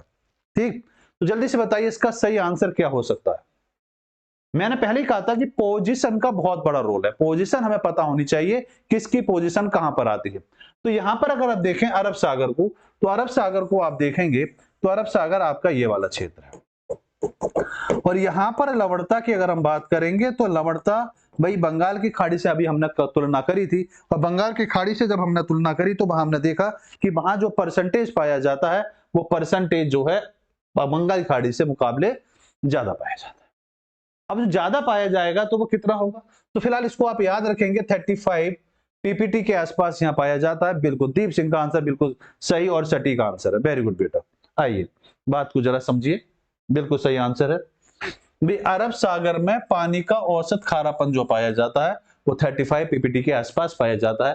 मृत सागर में औसत लवणता सबसे अधिक है, ये बात बिल्कुल याद भी हो गई होगी आपको कि मृत सागर में लवणता सबसे अधिक पाई जाती है। ये 20 से 40 डिग्री उत्तरी अक्षांश और 10 से 30 डिग्री दक्षिणी अक्षांश के मध्य सबसे अधिक लवणता पाई जाती है। अगर हम पूरे महासागरों को देखें तो सबसे ज्यादा लवणता का जो स्तर है वो आपको इन अक्षांश के आसपास मिलेगा। 1884 में चैलेंजर अन्वेषण के समय डिटमार ने सागरों के कुल 47 प्रकार के लवणों का पता लगाया था। तो अगर हम ये कहें कि महासागरों में लवणता का अगर देखा जाए तो लेवल कितने प्रकार का पाया जाता है, तो लगभग 47 टाइप का पाया गया, तो लगभग 1884 के आसपास इसकी हमने चर्चा की। आइए अगला प्रश्न आपका है उत्तराखंड लोअर पीसीएस मेंस का है 2006 और 7 का प्रश्न। ग्रेट साल्ट झील कहां पर स्थित है? सिंपल सा क्वेश्चन है, गलत नहीं होना चाहिए। ईरान में है, यूएसए, संयुक्त राज्य अमेरिका, तुर्की या भारत? फटाफट देंगे कि सर इसका सही आंसर ये वाला होना चाहिए। ग्रेट साल्ट झील कहां पर है? ग्रेट साल्ट झील बताइए कि ग्रेट साल्ट झील कहां पर है? भाई ग्रेट साल्ट झील की बात करें तो ये खारे पानी की झील है, और खारे पानी की झील होने के साथ साथ अगर इनके लेवल की बात करें कि पूरे विश्व में इसका स्थान कौन सा रखा जाएगा, तो विश्व की लगभग 8वीं सबसे बड़ी झीलों की लिस्ट में इसका नाम आता है। तो जल्दी से आंसर देंगे, ग्रेट साल्ट झील कहां पर आती है? जी फटाफट दीजिए आंसर। भाई ग्रेट साल्ट झील की बात करेंगे तो भाई यूएसए, बिल्कुल सही आंसर यूएसए होगा। भाई ग्रेट साल्ट झील की बात करें तो ये लगभग आपका ये वाला जो क्षेत्र है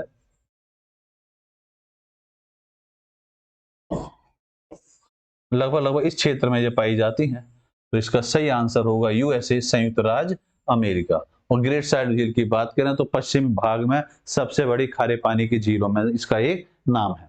आइए तो बिल्कुल सही आंसर है सही बच्चों का कि आंसर इसका बी होगा। ग्रेट साल्ट झील संयुक्त राज्य अमेरिका में स्थित है। ये पश्चिमी भाग में सबसे बड़ी खारे पानी की झील है और दुनिया की 8वीं सबसे बड़ी टर्मिनल झील है। जो बात कुछ मैं आपको बोल रहा था कि 8वीं सबसे बड़ी झील है, लेकिन वो कैसी झील है? टर्मिनल झील है। ये अमेरिका राज्य उटाह के उत्तरी भाग में स्थित है। ग्रेट साल्ट लेक लगभग 1 करोड़ प्रवासी पक्षियों के घर है और झील को बियर, बेवर और जॉर्डन नदियों द्वारा पानी मिलता है। तो इसका सही आंसर जो हुआ वो आंसर आपका हुआ बी, बिल्कुल सही आंसर। अगला प्रश्न है आपका यूपी पीसीएस प्री 2015 का ये प्रश्न आपसे पूछा जा रहा है। प्रश्न कह रहा है निम्नलिखित में से कौन जल लवणता प्रवणता को दर्शाता है? थर्मोक्लाइन, हेलोक्लाइन, पाइमोनोक्लाइन या कैमोक्लाइन? तो जल्दी से बताइए कि सर इसका सही आंसर क्या हो सकता है। क्वेश्चन आपको पुनः रिपीट कर दूं, जल लवणता प्रवणता को कौन दर्शाता है? तो जल्दी से बताएंगे इसका सही और सटीक आंसर कि इसका सही आंसर सर ये वाला ऑप्शन होगा। जी जल्दी से आंसर दें। तो ध्यान से समझें भाई, जल लवणता प्रवणता को जो दर्शाता है वो दर्शाने वाला जो होगा वो दर्शाने वाला आपका थर्मोक्लाइन नहीं होगा, वो दर्शाने वाला क्रोमोक्लाइन नहीं होगा, वो दर्शाने वाला पाइमोक्लाइन नहीं होगा। सही आंसर क्या होगा? हेलोक्लाइन है, जिसके द्वारा महासागरीय जल स्तंभ के आधार पर उसको दर्शाया जाता है। तो देखिए बात को जरा समझेंगे, बिल्कुल सही आंसर सर इसका भी है। वही जल लवणता प्रवणता को हेलोक्लाइन के द्वारा दर्शाया जाता है। बिल्कुल Deep Singh answer, very good बेटा। हेलोक्लाइन को महासागरीय जल स्तंभ के ऊर्ध्वाधर क्षेत्र के रूप में परिभाषित किया जाता है जिसमें गहराई के साथ साथ, बात को जरा समझेंगे भाई, गहराई के साथ साथ आपकी लवणता तेजी से बदलती है और अच्छी तरह से मिश्रित सामान्य रूप से खारे सतह की जल की परत के नीचे स्थित होती है। बिल्कुल सही आंसर होगा आपका, बिल्कुल दीप सिंह, वेरी गुड बेटा। आइए अगला प्रश्न आपके सामने 15वां प्रश्न है। आपको यूपी पीसीएस प्री 2009 का आंसर देना है कि इसका सही आंसर क्या हो सकता है। समलवण रेखा एक काल्पनिक रेखा है जो उन स्थानों को जोड़ती है जहां समान रूप से क्या पाया जाता है, विकिरण होती है, आपतन होता है, लवणता होती है या धूप होती है। तो जल्दी से बताएंगे इसका सही आंसर क्या होगा। समलवण रेखा एक काल्पनिक रेखा है जो उन स्थानों को जोड़ती है। कैसे स्थानों को जोड़ती है, जल्दी से बताएंगे कि इसका सही आंसर सर ये वाला ऑप्शन है। ऑप्शन आपके सामने ए भी है, बी है, सी है और डी है। तो कौन सा ऑप्शन बिल्कुल सटीक बैठता है, जल्दी से बता दीजिए कि ये वाला ऑप्शन आपके लिए सही रहेगा। जी, ऑप्शन आपका है दीप सिंह और रावत जी का सभी का आंसर जो आया वो आंसर है आपका सी। बिल्कुल बिल्कुल सही आंसर है सर, लवणता ही होगी कि सागर सम लवण रेखा जो एक काल्पनिक रेखा होती है जो क्या करती है, दो स्थानों को जोड़ने का काम करती है। बिल्कुल सही आंसर। बिल्कुल सिंपल से क्वेश्चन, इन प्रश्नों को विशेष रूप से ध्यान देंगे, एग्जाम में गलत नहीं होने चाहिए। भाई समलवण रेखा एक काल्पनिक रेखा है जो मानचित्र पर महासागरों के उन स्थानों को जोड़ती है जहां पर समान लवणता पाई जाती है। समलवण रेखा किसी जलाशय की अगर हम बात करेंगे तो उसमें महासागर भी आएगा, सागर भी आएगा, आपका झील भी आएगा, नदी आदि के जल को घुले हुए लवण की मात्रा को क्या करता है, ये प्रदर्शित करता है और प्रदर्शित करता है जिसमें प्राय कुल जल में प्रति 1000% के रूप में इसको व्यक्त किया जाता है। विभिन्न सागरों में इसकी मात्रा जो होती है लगभग 30% से लगभग 41% के मध्य के तौर पर पाई जाती है। ठीक, आइए उत्तराखंड पीसीएस प्री 2009 का यह प्रश्न आपके लिए है। महासागर की खड़ी काट में तीव्र लवणता परिवर्तन के क्षेत्र के रूप में निम्नलिखित में से किसे जाना जाता है। ताप प्रवणता को जाना जाता है, हेलोक्लाइन को जाना जाता है बेटा, प्रकाशीय क्षेत्र को जाना जाता है या पिक्नोक्लाइन को जाना जाता है। जल्दी से बताएंगे। क्वेश्चन नंबर 16 का आंसर देंगे कि 16 का सही और सटीक आंसर क्या होगा।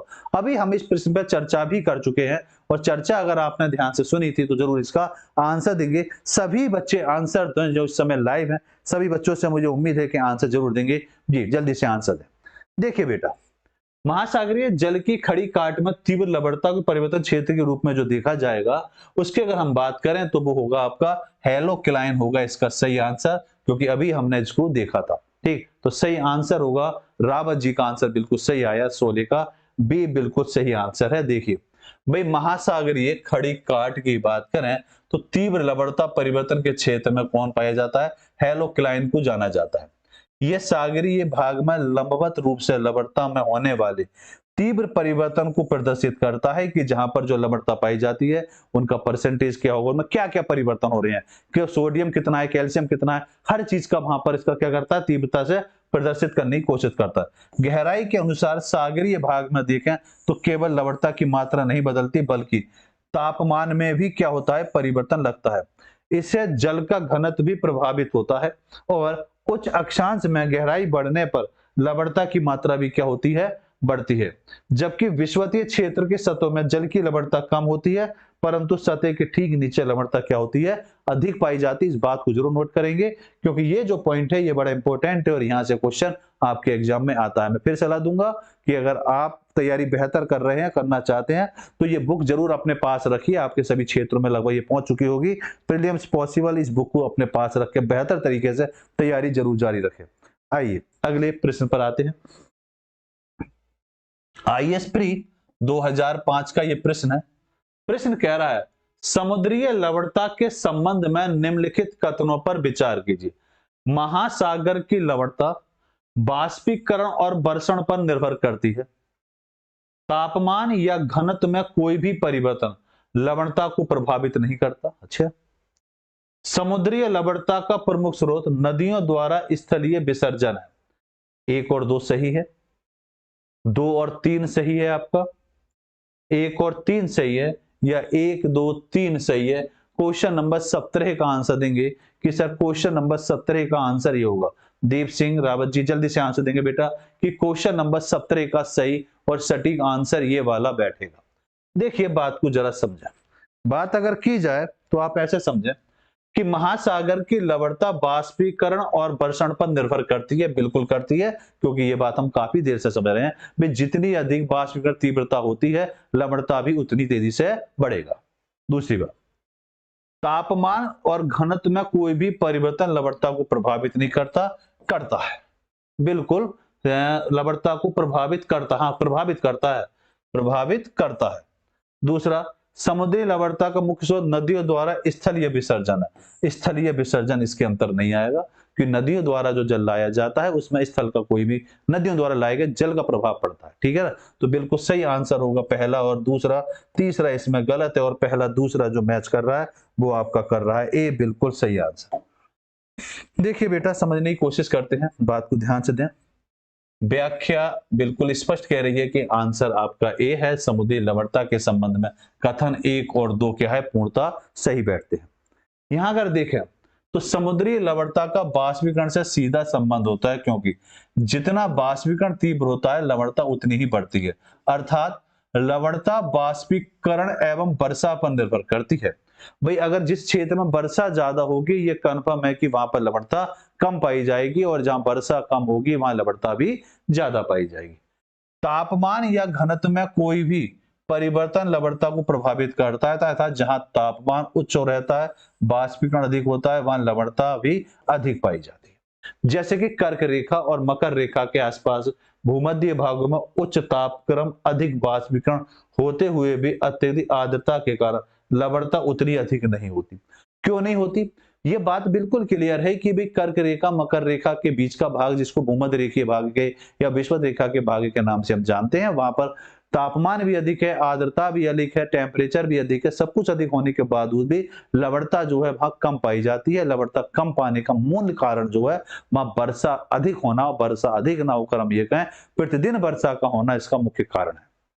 दूसरी बात करें, कथन 3 जो है वो सही नहीं है, क्योंकि नदियों द्वारा लाए गए लवण में कैल्शियम जो होता है वो 60% के आसपास होता है, और हमने बात करी थी सोडियम क्लोराइड जो पाया जाता है वो नदियों में लगभग लगभग कितना पाया जाता है, 2% के आसपास पाया जाता है, जबकि समुद्र में जो पाया जाता है 77.8% के आसपास पाया जाता है। भाई नदियों में सोडियम क्लोराइड 2% के आसपास हो, इस आधार नदियों या सागरीय लवणता का मुख्य स्रोत नहीं, अर्थात समुद्री लवणता का मुख्य स्रोत नदियों द्वारा स्थलीय विसर्जन का नहीं होता, क्योंकि इसके लिए बहुत सारे कारण, सिर्फ नदियों को हम कारक नहीं मानेंगे। भाई कर्क रेखा, अक्षांश रेखा भी इसका मुख्य कारण है, वहां का तापमान भी है, पवने भी हैं, समुद्री धाराएं भी हैं, ये सभी कारक इसके अंतर्गत होंगे। सिर्फ नदियों के स्थलीय भाग को हम इसके अंतर्गत शामिल नहीं कर सकते। यूपी पीसीएस प्री 2010 का ये प्रश्न आपके लिए है। कथन 1, लाल सागर में अत्यधिक लवणता होती है। लाल सागर में बाष्पीकरण की दर क्या होती है, अधिक होती है। दो आपके सामने कथन 1 और कथन 2 दिए हैं। कथन 1 कथन 2 दोनों सही हैं। कथन सेकंड कथन फर्स्ट की क्या कर रहा है, स्पष्ट तौर पर स्पष्टीकरण कर रहा है। दूसरा, कथन 1 कथन 2 दोनों सही हैं, परंतु कथन सेकंड कथन फर्स्ट का सही स्पष्टीकरण नहीं कर रहा। कथन 1 सही है किंतु कथन सेकंड गलत है। कथन पहला सही है लेकिन कथन सेकंड सही है नहीं है। फर्स्ट गलत है, सेकंड सही है। तो जल्दी से बताएंगे क्वेश्चन नंबर जो आपके सामने 18 है, इस 18 का सही आंसर क्या होगा। जी जल्दी से आंसर दें। क्वेश्चन नंबर 18 का सही और सटीक आंसर ये वाला होगा। देखिए बात को, लाल सागर में अत्यधिक लवणता पाई जाती है। भाई लाल सागर में अगर बात करें तो यहाँ लवणता हमने बढ़ी 37 से लेकर 41% के आसपास यहाँ पर लवणता पाई जाती है। भाई 37 से लेकर 41% के आसपास क्या पाई जाती है, यहाँ लवणता पाई जाती है। लवणता का परसेंटेज क्यों, हाँ लवणता जो पाई जाती है उसका कारण क्या है? उसका कारण है कि लाल सागर में बाष्पीकरण की दर क्या होती है, अधिक होती है। बिल्कुल शुष्क वायु के कारण यहाँ पर शुष्क वायु पाई जाती है, शुष्क वायु के कारण यहाँ पर हम ये कहेंगे कि जो बाष्पीकरण का क्षेत्र है वो क्या होती है, दर क्या होती है, ज्यादा होती है। ये बात भी बिल्कुल सही बैठती है। तो कथन 1 और कथन 2 दोनों ही सही हैं, और कथन सेकंड जो है फर्स्ट का क्या कर रहा है, स्पष्टीकरण कर रहा है। तो सही आंसर जो बैठता है वो आपका ए बैठेगा, नॉट बेटा डी नहीं होगा। फर्स्ट तो गलत नहीं है, भाई लाल सागर में लवणता अधिक होती है। इस क्वेश्चन को ऐसे देखना है बेटा, हम इसकी तुलना महामृत सागर से नहीं करेंगे।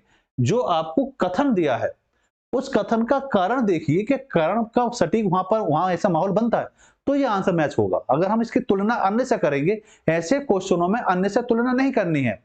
यहां तुलना तब करते जहां पर कुछ और न किसी मृत सागर के बारे में चर्चा की जा रही होती। यहाँ चर्चा जो की जा रही है वो सिर्फ किस पर करी जा रही है, लाल सागर पे की जा रही है। तो लाल सागर से रिलेटेड अगर ये कॉन्सेप्ट बिल्कुल सटीक बैठता है तो आंसर बिल्कुल सही बैठेगा। इसका सही आंसर होगा दीप सिंह। वेरी गुड बेटा। आइए बात को जरा समझते हैं बेटा। तो व्याख्या सेकंड, इसका आंसर बिल्कुल फर्स्ट ए सही है। कथन ए दोनों सही है और कथन सेकंड फर्स्ट का क्या कर रहा है, स्पष्टीकरण तौर पर सही बात कह रहा है। भाई लाल सागर में अत्यधिक लवणता पाई जाती है और यहाँ 37 से लेकर 41% के बीच में क्या पाई जाती है, लवणता पाई जाती है। इसका कारण यहाँ ग्रीष्म ऋतु में शुष्क वायु के प्रभाव से अधिक बाष्पीकरण होता है। लाल सागर में बाष्पीकरण की दर उच्च होती है और बाष्पीकरण की अगर क्रिया देखें तो तापमान, वायु की शुष्कता और बादलों पर निर्भर करती है, उस क्षेत्र पर। ठीक, हाँ बेटा कोई बात नहीं।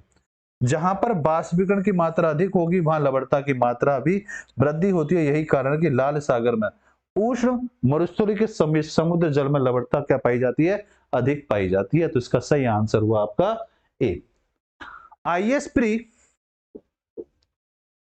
आईएएस प्री का ये प्रश्न है 2023 का प्रश्न है। मैंने कहा इस बुक में आपको 2023 तक के सभी प्रश्न मिलेंगे जो विगत वर्ष में आपसे पूछे गए हैं। निम्नलिखित कथनों पर विचार कीजिए। ग्रीष्म ऋतु में महाद्वीपों और महासागरों के बीच तापमान विपर्यास शीत ऋतु की अपेक्षा अधिक होता है। दूसरा, जल की विशिष्टता ऊष्मा भूपृष्ठ की विशिष्ट ऊष्मा की अपेक्षा, कूट आपके सामने लिखा है, कूट कह रहा है भाई अपेक्षा अधिक होती है। ठीक, कथन फर्स्ट और कथन सेकंड दोनों सही है। कथन सेकंड कथन फर्स्ट की क्या कर रहा है, स्पष्ट तौर पर व्याख्या कर रहा है। कथन फर्स्ट कथन सेकंड दोनों सही है, लेकिन कथन सेकंड कथन फर्स्ट की व्याख्या नहीं कर रहा। कथन फर्स्ट सही है लेकिन कथन सेकंड गलत है। और डी कह रहा है कि कथन फर्स्ट गलत है और सेकंड आपका सही है। तो जल्दी से बताएंगे कि इस क्वेश्चन का सही और सटीक आंसर कौन सा बैठेगा। क्वेश्चन नंबर 19 जी, जल्दी से आंसर देंगे कि सर इसका जो आंसर बैठेगा वो ये रहेगा। रावत जी दें, दीप सिंह आंसर दें, सभी बच्चे आंसर दें जो फिलहाल लाइव है इस समय। सभी लोग आंसर देते हुए चलेंगे कि सर इसका सही आंसर क्या होगा। भाई ग्रीष्म ऋतु में बात करें तो महाद्वीप और महासागरों के बीच तापमान विपर्यास शीत ऋतु की अपेक्षा अधिक होता है। बिल्कुल होता है, क्योंकि यहाँ पर उमस बनती है। आपने देखा ऋतु की बात करें तो ऋतु वहां पर गर्मी ज्यादा पाई जाएगी, समुद्र का टेम्परेचर बढ़ता है, ताप और दाब में परिवर्तन होता है, बहुत सारे कारण बनते हैं। बिल्कुल सही है। अब इसका कारण है जल की विशिष्ट ऊष्मा भूपृष्ठ की विशिष्ट ऊष्मा की अपेक्षा अधिक होती है। बिल्कुल सही। भाई जल की विशिष्ट ऊष्मा की बात करें तो भूपृष्ठ की ऊष्मा की अपेक्षा क्या होती है, अधिक पाई जाती है। यही इसका मेन कारण होता है कि जहां पर जो है ये टेम्परेचर में क्या होती है, शीत ऋतु के मुकाबले ग्रीष्म ऋतु में टेम्परेचर अधिक पाया जाता है। तो इसका सही आंसर होगा फर्स्ट और सेकंड।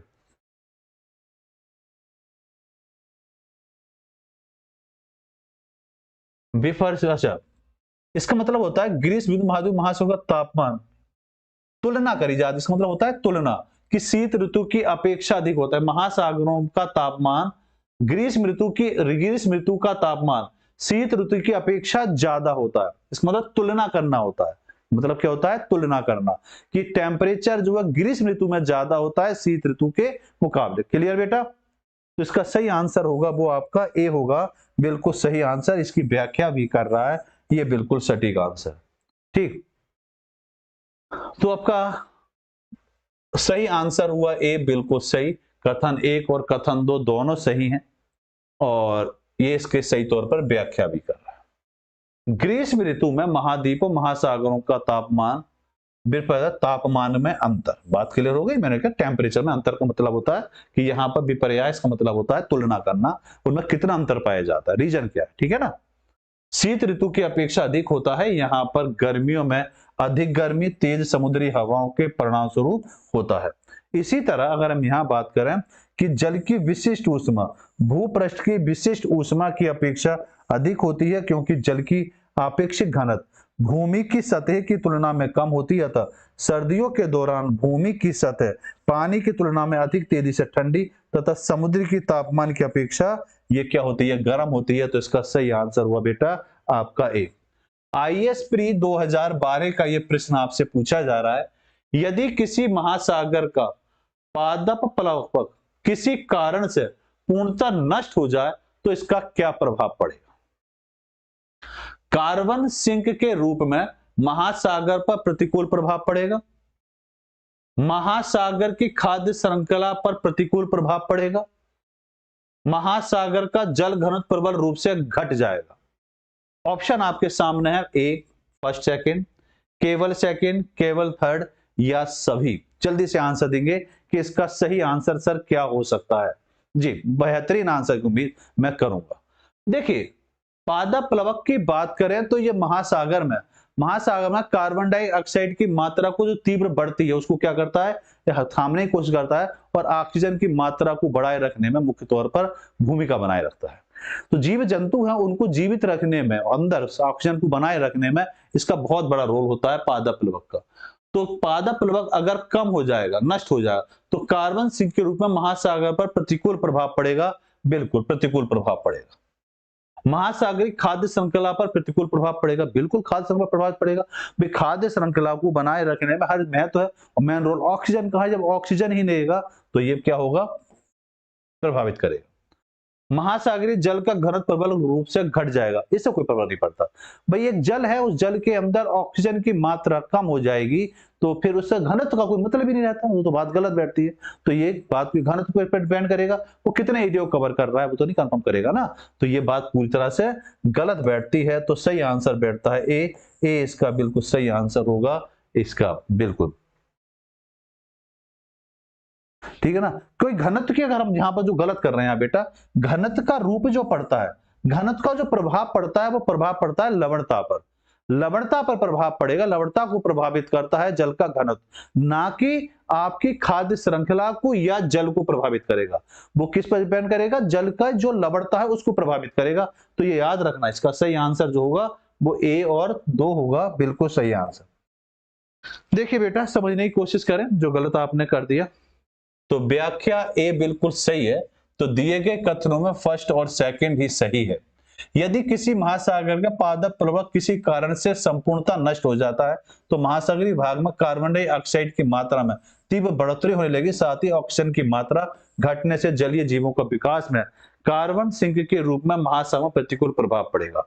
बात को क्लियर, क्योंकि बेटा इसके कम होने से महासागर में, ये हम ये कहें कि महासागर में ऑक्सीजन को बनाए रखने में महत्वपूर्ण रोल इसका होता है। ये नष्ट हो जाएगा तो ऑक्सीजन का अस्तित्व खत्म हो जाएगा महासागर में, और आप ये कह सकते हैं कार्बन डाइऑक्साइड की मात्रा बढ़ने पर खाद्य श्रृंखला पर पूर्ण रूप से प्रभावित पड़ेगी आपके उस क्षेत्र में, जिस क्षेत्र में कार्बन डाइऑक्साइड की मात्रा बढ़ जाएगी। जलवायु परिवर्तन से निपटने हेतु सर्वाधिक समुद्री कार्बन सिंक या कृत्रिम रूप से कार्बन डाइऑक्साइड को स्टोर बनाने का प्रयास किया जा रहा है।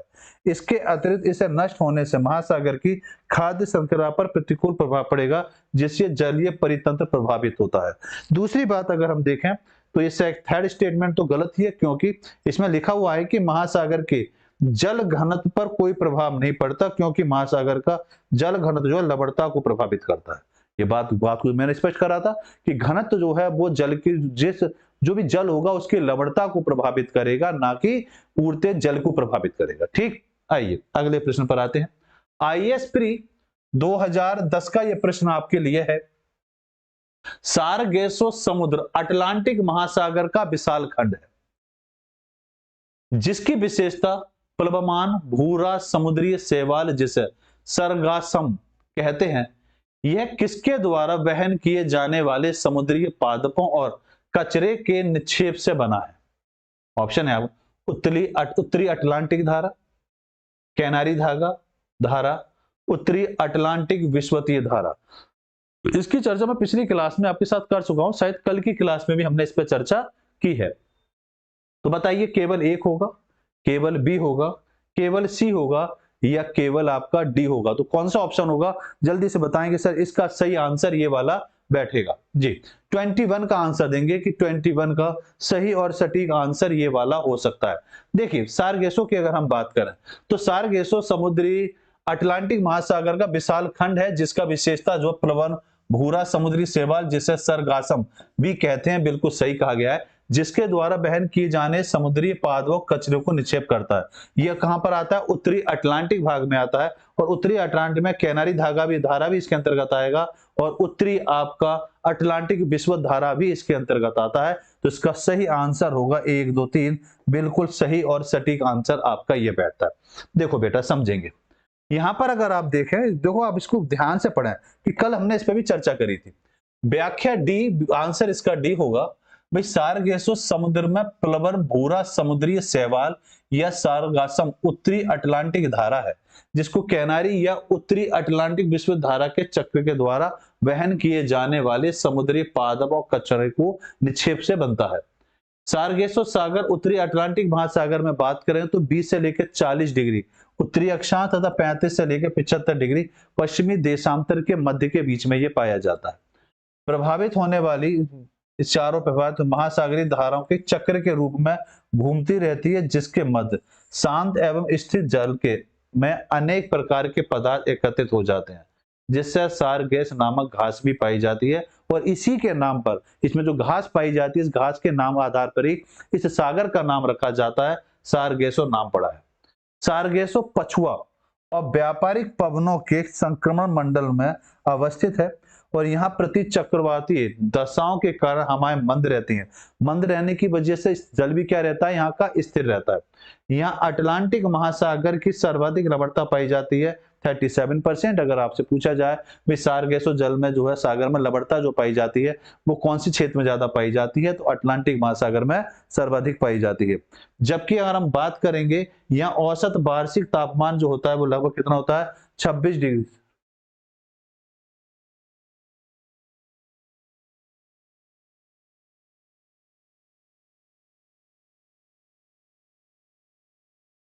ठीक, आइए अगले प्रश्न पर आते हैं। अगला प्रश्न आपके सामने है यूपी पीसीएस प्री 2022 का। धारा की क्लास बेटा इसके बाद है, समुद्री धाराओं का एक अलग ही टॉपिक है, वो शायद हमारी कल की क्लास में धाराओं पे हम चर्चा करेंगे। ठीक है रावत बेटा, ठीक। कथन दिया है लिम्नेटिक क्षेत्र में पादप प्रबल अधिक वृद्धि करते हैं। लिम्नेटिक क्षेत्र पानी का खुला क्षेत्र होता है। ए आर दोनों सही है, आर एक की सही व्याख्या कर रहा है। ए आर दोनों सही है परंतु आर एक की सही व्याख्या नहीं कर रहा। ए सही है किंतु आर गलत है, या ए गलत है किंतु आर सही है। तो जल्दी से बताएंगे सर इसका सही और सटीक आंसर क्या होगा। जी जल्दी से फटाफट इसका आंसर दीजिए क्वेश्चन नंबर 22 का, कि 22 का सही आंसर क्या हो सकता है। जी सभी लोग आंसर दें कि 22 का सही आंसर क्या होगा।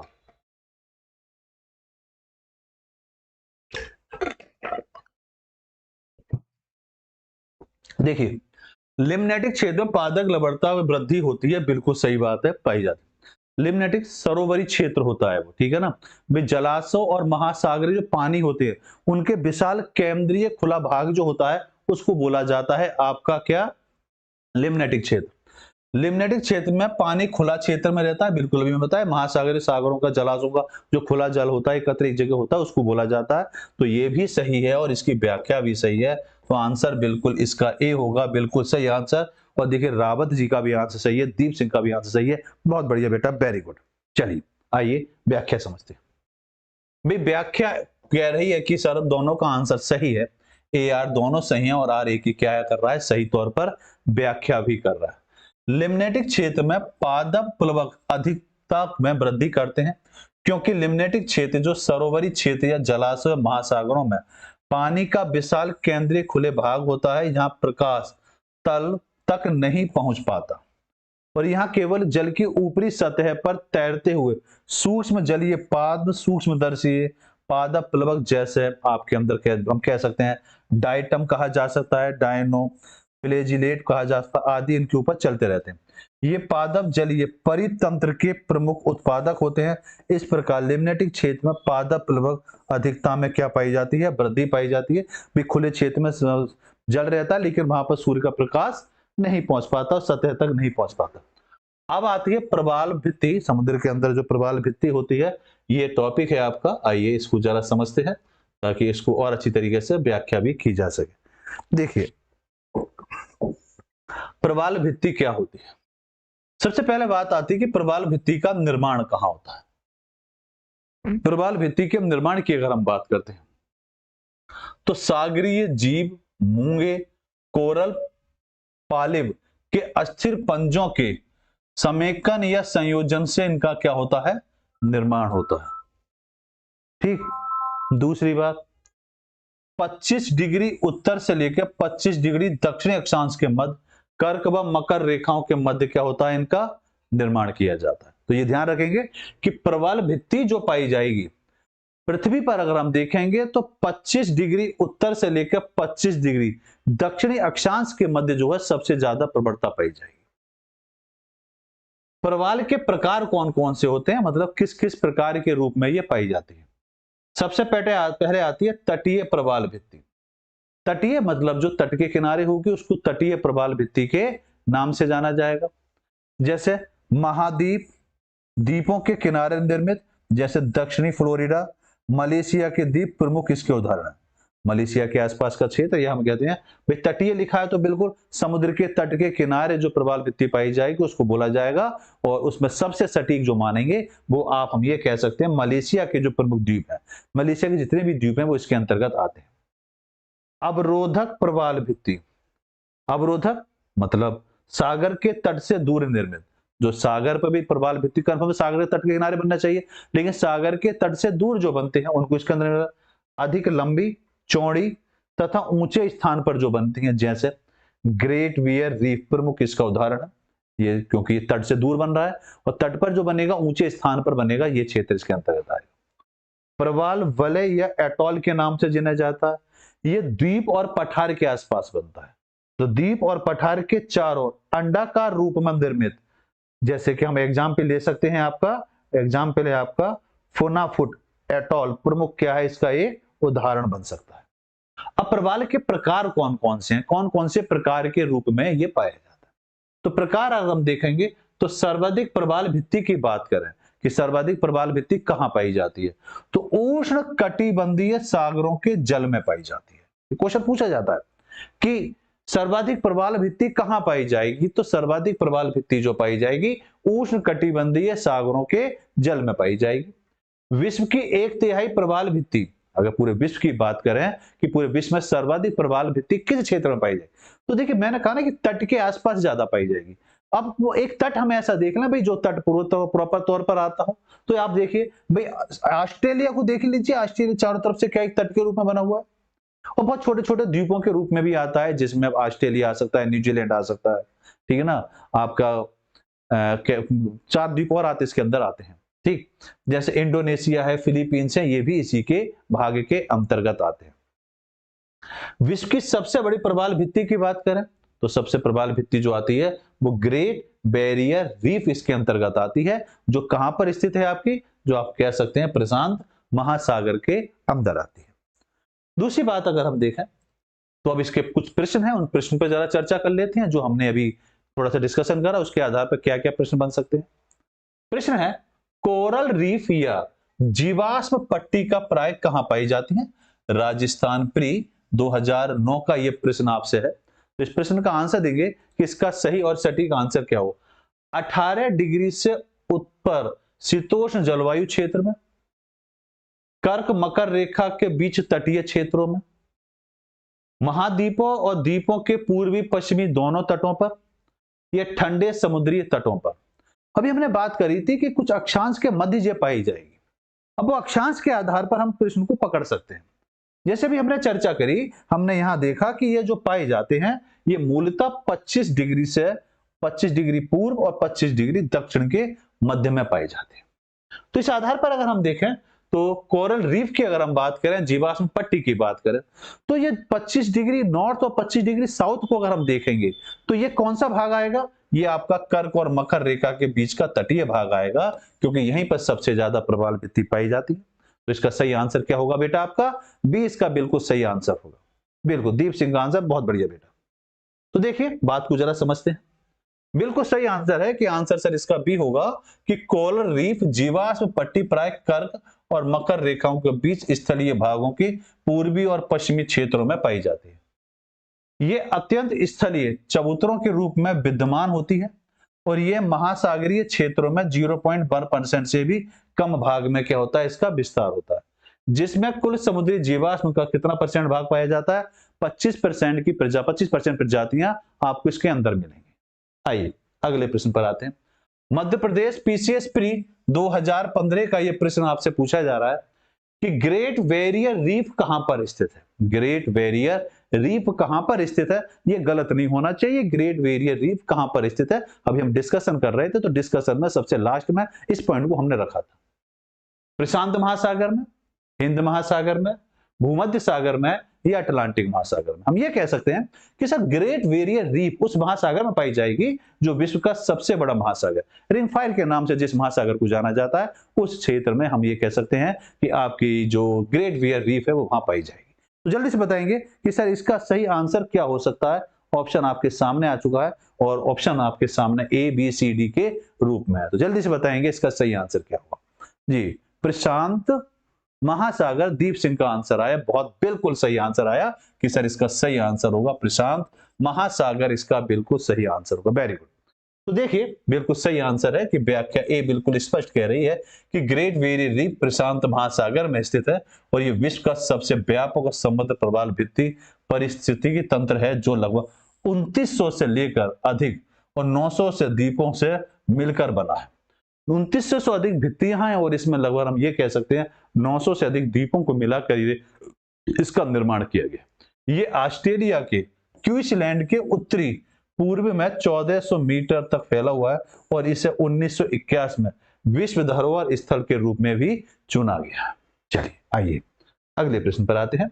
अगला प्रश्न आईएएस प्री 2007 का यह प्रश्न आपसे पूछा जा रहा है कि प्रवाल द्वारा निर्मित ग्रेट बैरियर रीफ किस तट के समीप स्थित है। कौन सा तट है जिस तट के समीप आपकी ग्रेट बैरियर रीफ पाई जाती है, तो जल्दी से बताएंगे एक सर वो वाली कौन सी है। न्यूजीलैंड है, फिनलैंड है, ऑस्ट्रेलिया है या क्वींसलैंड होगा, जल्दी से बताएंगे किसके आसपास ये पाई जाती है। तो जल्दी से आंसर दें कि सर इसका सही और सटीक आंसर ये वाला रहना चाहिए। जी, क्योंकि मैंने आपके साथ चर्चा करी, हमने ये देखा कि ग्रेट बैरियर रीफ जो है वो आपके ऑस्ट्रेलिया के आसपास पाई जाती है।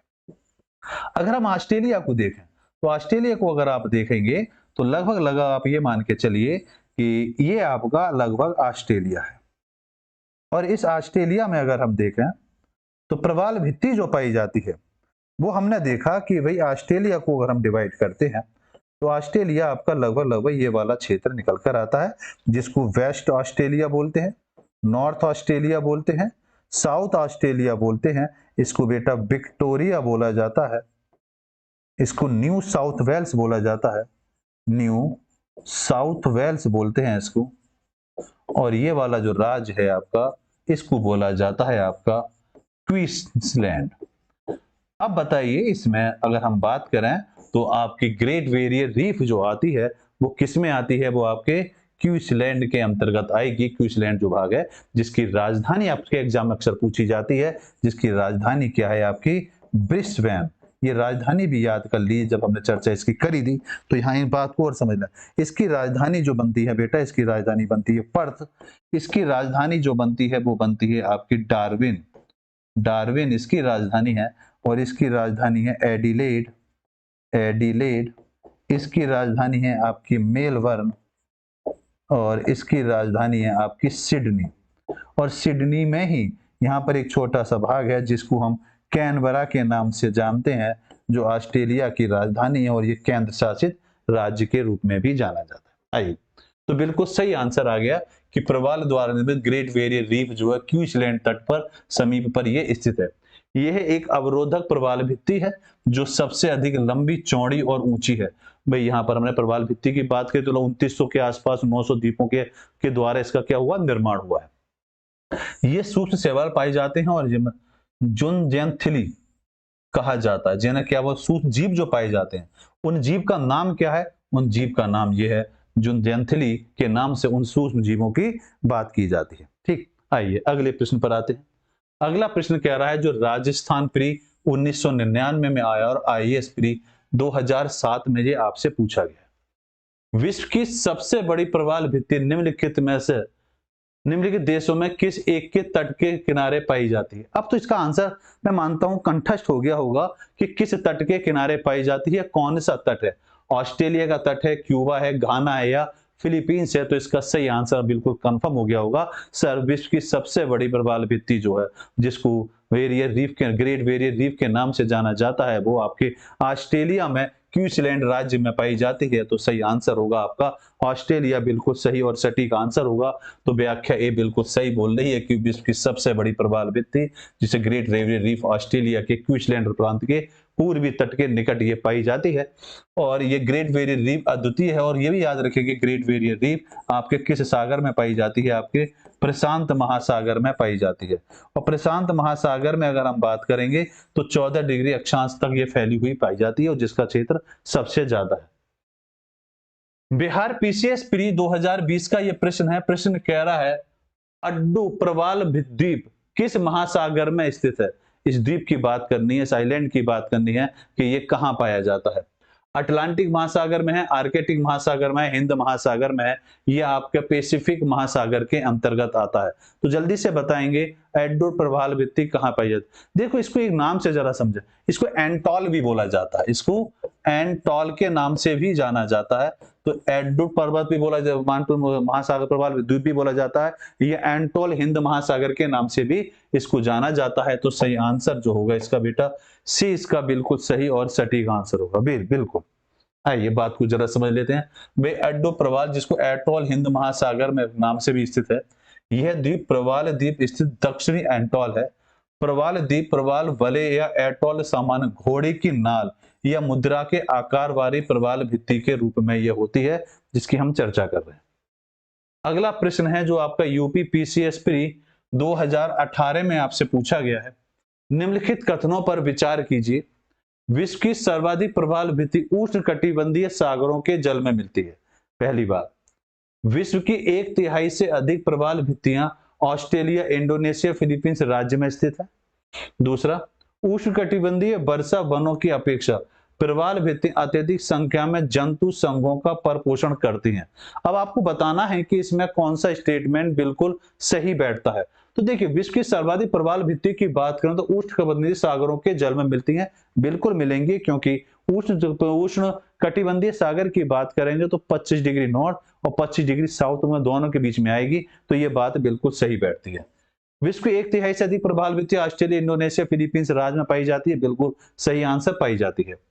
और उष्णकटिबंधीय बनाव में प्रवाल भित्ति अधिक संख्या जीव जंतु पर निर्भर करती है, जीव जंतु की संख्या यहाँ अधिक पाई जाती है, जलीय जीव जंतु की संख्या अधिक पाई जाती है। ये भी आंसर सही है। क्वेश्चन नंबर 6 का आंसर होगा डी, रावत जी का आंसर आया, दीप सिंह का आंसर आया। बहुत बढ़िया बेटा, बिल्कुल सही आंसर आया। तो बिल्कुल सही आंसर आपका कह रहा है कि सही आंसर सर आपका डी आंसर बिल्कुल सही है। अब प्रवाल भित्तियां उष्ण जल में विकसित होती हैं और यहाँ तापमान की अगर बात करें तो 23 डिग्री से 25 डिग्री तक होता है, इसलिए विश्व की सर्वाधिक प्रवाल भित्तियां उष्णकटिबंधीय सागरों में मिलती हैं। तो टेम्परेचर भी हम मान सकते हैं कि 23 से 25 डिग्री होगा और इनकी पोजीशन अगर देखें तो कहां पर स्थित है, 25 डिग्री और 9 डिग्री अक्षांश के मध्य में नॉर्थ और साउथ में पाई जाती है। ये अधिक गहराई में विकसित नहीं हो पाती अर्थात अत्यधिक सूक्ष्म जल तथा अत्यधिक गंदे जल में भी विकसित नहीं हो पाते। हालांकि सामान्य समुद्री लवणता, अन्य सागरीय चबूतरों की उपस्थिति आवश्यक होती है। विश्व की 1/3 से अधिक प्रवाल भित्तियों की अगर हम बात करें, जैसे ऑस्ट्रेलिया में ग्रेट वेरियर रीफ की बात करें जो आपके प्रशांत महासागर में आती है, जो विश्व की सबसे बड़ी भित्ति के रूप में ग्रेट वेरियर रूप में जानी जाती है। इंडोनेशिया, फिलीपींस और मेडागास्कर द्वीप समूह में पाई जाती है। प्रवाल भित्तियों को प्राय सागरों का उष्णकटिबंधीय वर्षा वन भी कहा जाता है, बिल्कुल कहा जाएगा, क्योंकि वे विशेष क्षेत्र को कवर करती है। यहाँ जैव विविधता की विभिन्नता और महत्वपूर्ण स्वरूप पाए जाते हैं। ये तथा ये अधिक संख्या में जंतु संघों का परपोषण करती हैं, जिनका निर्माण प्राय मूंगों और कोरल पलीय जीवों के अस्तित्व के तौर पर होता है। आइए अगला प्रश्न है आईएएस प्री 2022 का प्रश्न आपके लिए है और प्रश्न कह रहा है आपसे कि बताइए निम्नलिखित स्थितियों में से किस एक में जैव सेल प्रौद्योगिकी बायोरॉक टेक्नोलॉजी की बातें होती हैं। क्षतिग्रस्त प्रवाल भित्ति जिसे कोरल रीफ की भी कहा बहाली कहा जाता है। पादप अवशिष्टों का प्रयोग कर भवन निर्माण सामग्री का विकास किया जाता है। सेल गैस के अन्वेषण या निष्कर्षण के लिए क्षेत्रों की पहचान करना। वनों संरक्षित क्षेत्रों में जंगली पशुओं के लिए लवण लेहिका या साल्ट स्लिक्स का उपलब्ध करना। तो कौन सा ऑप्शन सही बैठेगा, जल्दी से बताएंगे सर। इसका सही और सटीक आंसर जो बैठेगा क्वेश्चन नंबर 7 का ये आंसर रहेगा जी। जल्दी से आंसर दें क्वेश्चन नंबर 7 का, कि 7 का सही और सटीक आंसर ये रहेगा। ये देखते हैं सही आंसर कौन देता है सबसे पहले। बिल्कुल 6 का आंसर डी आया, 7 का दिया, 7 का आंसर दीप सिंह का ए आया। भाई क्षतिग्रस्त प्रवाल भित्तियां कोरल रिफ्स में बहती हैं, बिल्कुल सही आंसर। बहुत बढ़िया बेटा, वेरी गुड, चीजें आप समझ रहे हैं। बिल्कुल सही आंसर है इसका, बिल्कुल ए आंसर बिल्कुल सही आंसर है बेटा। तो व्याख्या ए बिल्कुल सटीक कह रहा है कि जैव शैवाल या बायोरॉक प्रौद्योगिकी का संबंध क्षतिग्रस्त प्रवाल भित्तियों की बहाली से होता है। बायोरॉक इस्पात संरचनाओं पर निर्मित समुद्री जल में विलय खनिजों के विद्युत संचयन से बनने वाला पदार्थ होता है, जो सौर पैनल की सहायता से उनको ऊर्जा प्रदान करता है, जो समुद्र की सतह पर तैरता है। और बायोरॉक प्रौद्योगिकी पानी में इलेक्ट्रोड के माध्यम से विद्युत की छोटी मात्रा को प्रभावित करने का क्या करती है, प्रॉपर तौर पर ये काम करती है। कोई बात नहीं बेटा। अगला प्रश्न है आपके सामने, बिहार पीसीएस प्री 2023 का यह प्रश्न आपके लिए है। निम्नलिखित वक्तव्यों पर विचार कीजिए तथा नीचे दिए कूटों की सहायता से सही उत्तर का चयन करिए। कभी कथन दिया है कि एक घाना तट पर सोने के समृद्ध प्लेसर जमा पाए जाते हैं और ब्राजील में सोने की सिराएं पाई जाती हैं। अच्छा, कारण दिया हुआ है किसी समय ये महाद्वीप अटलांटिक तट के साथ एक साथ संयुक्त थे। आपको ये बताना है कि इसका आंसर स्टेटमेंट के तौर पर कौन सा बैठेगा। ए आर दोनों सही है, आर ए की सही व्याख्या करता है। ए आर दोनों सही है परंतु आर ए की सही व्याख्या नहीं करता। ए गलत है किंतु आर सही है, और ए सही है किंतु आर गलत है। तो बताइए इसका सही आंसर क्या बन सकता है। क्वेश्चन आपके सामने है, क्वेश्चन नंबर आपके सामने 8 है। 8 का देखते हैं सबसे पहले आंसर कौन देगा। देखिए यहां बात को जरा समझ, घाना का तट सोने के समृद्ध प्लेसर जमा पाए जाते हैं और ब्राजील में सोने की सिराएं पाई जाती हैं। ये बात बिल्कुल सत्य बैठती है, ये बिल्कुल सही है।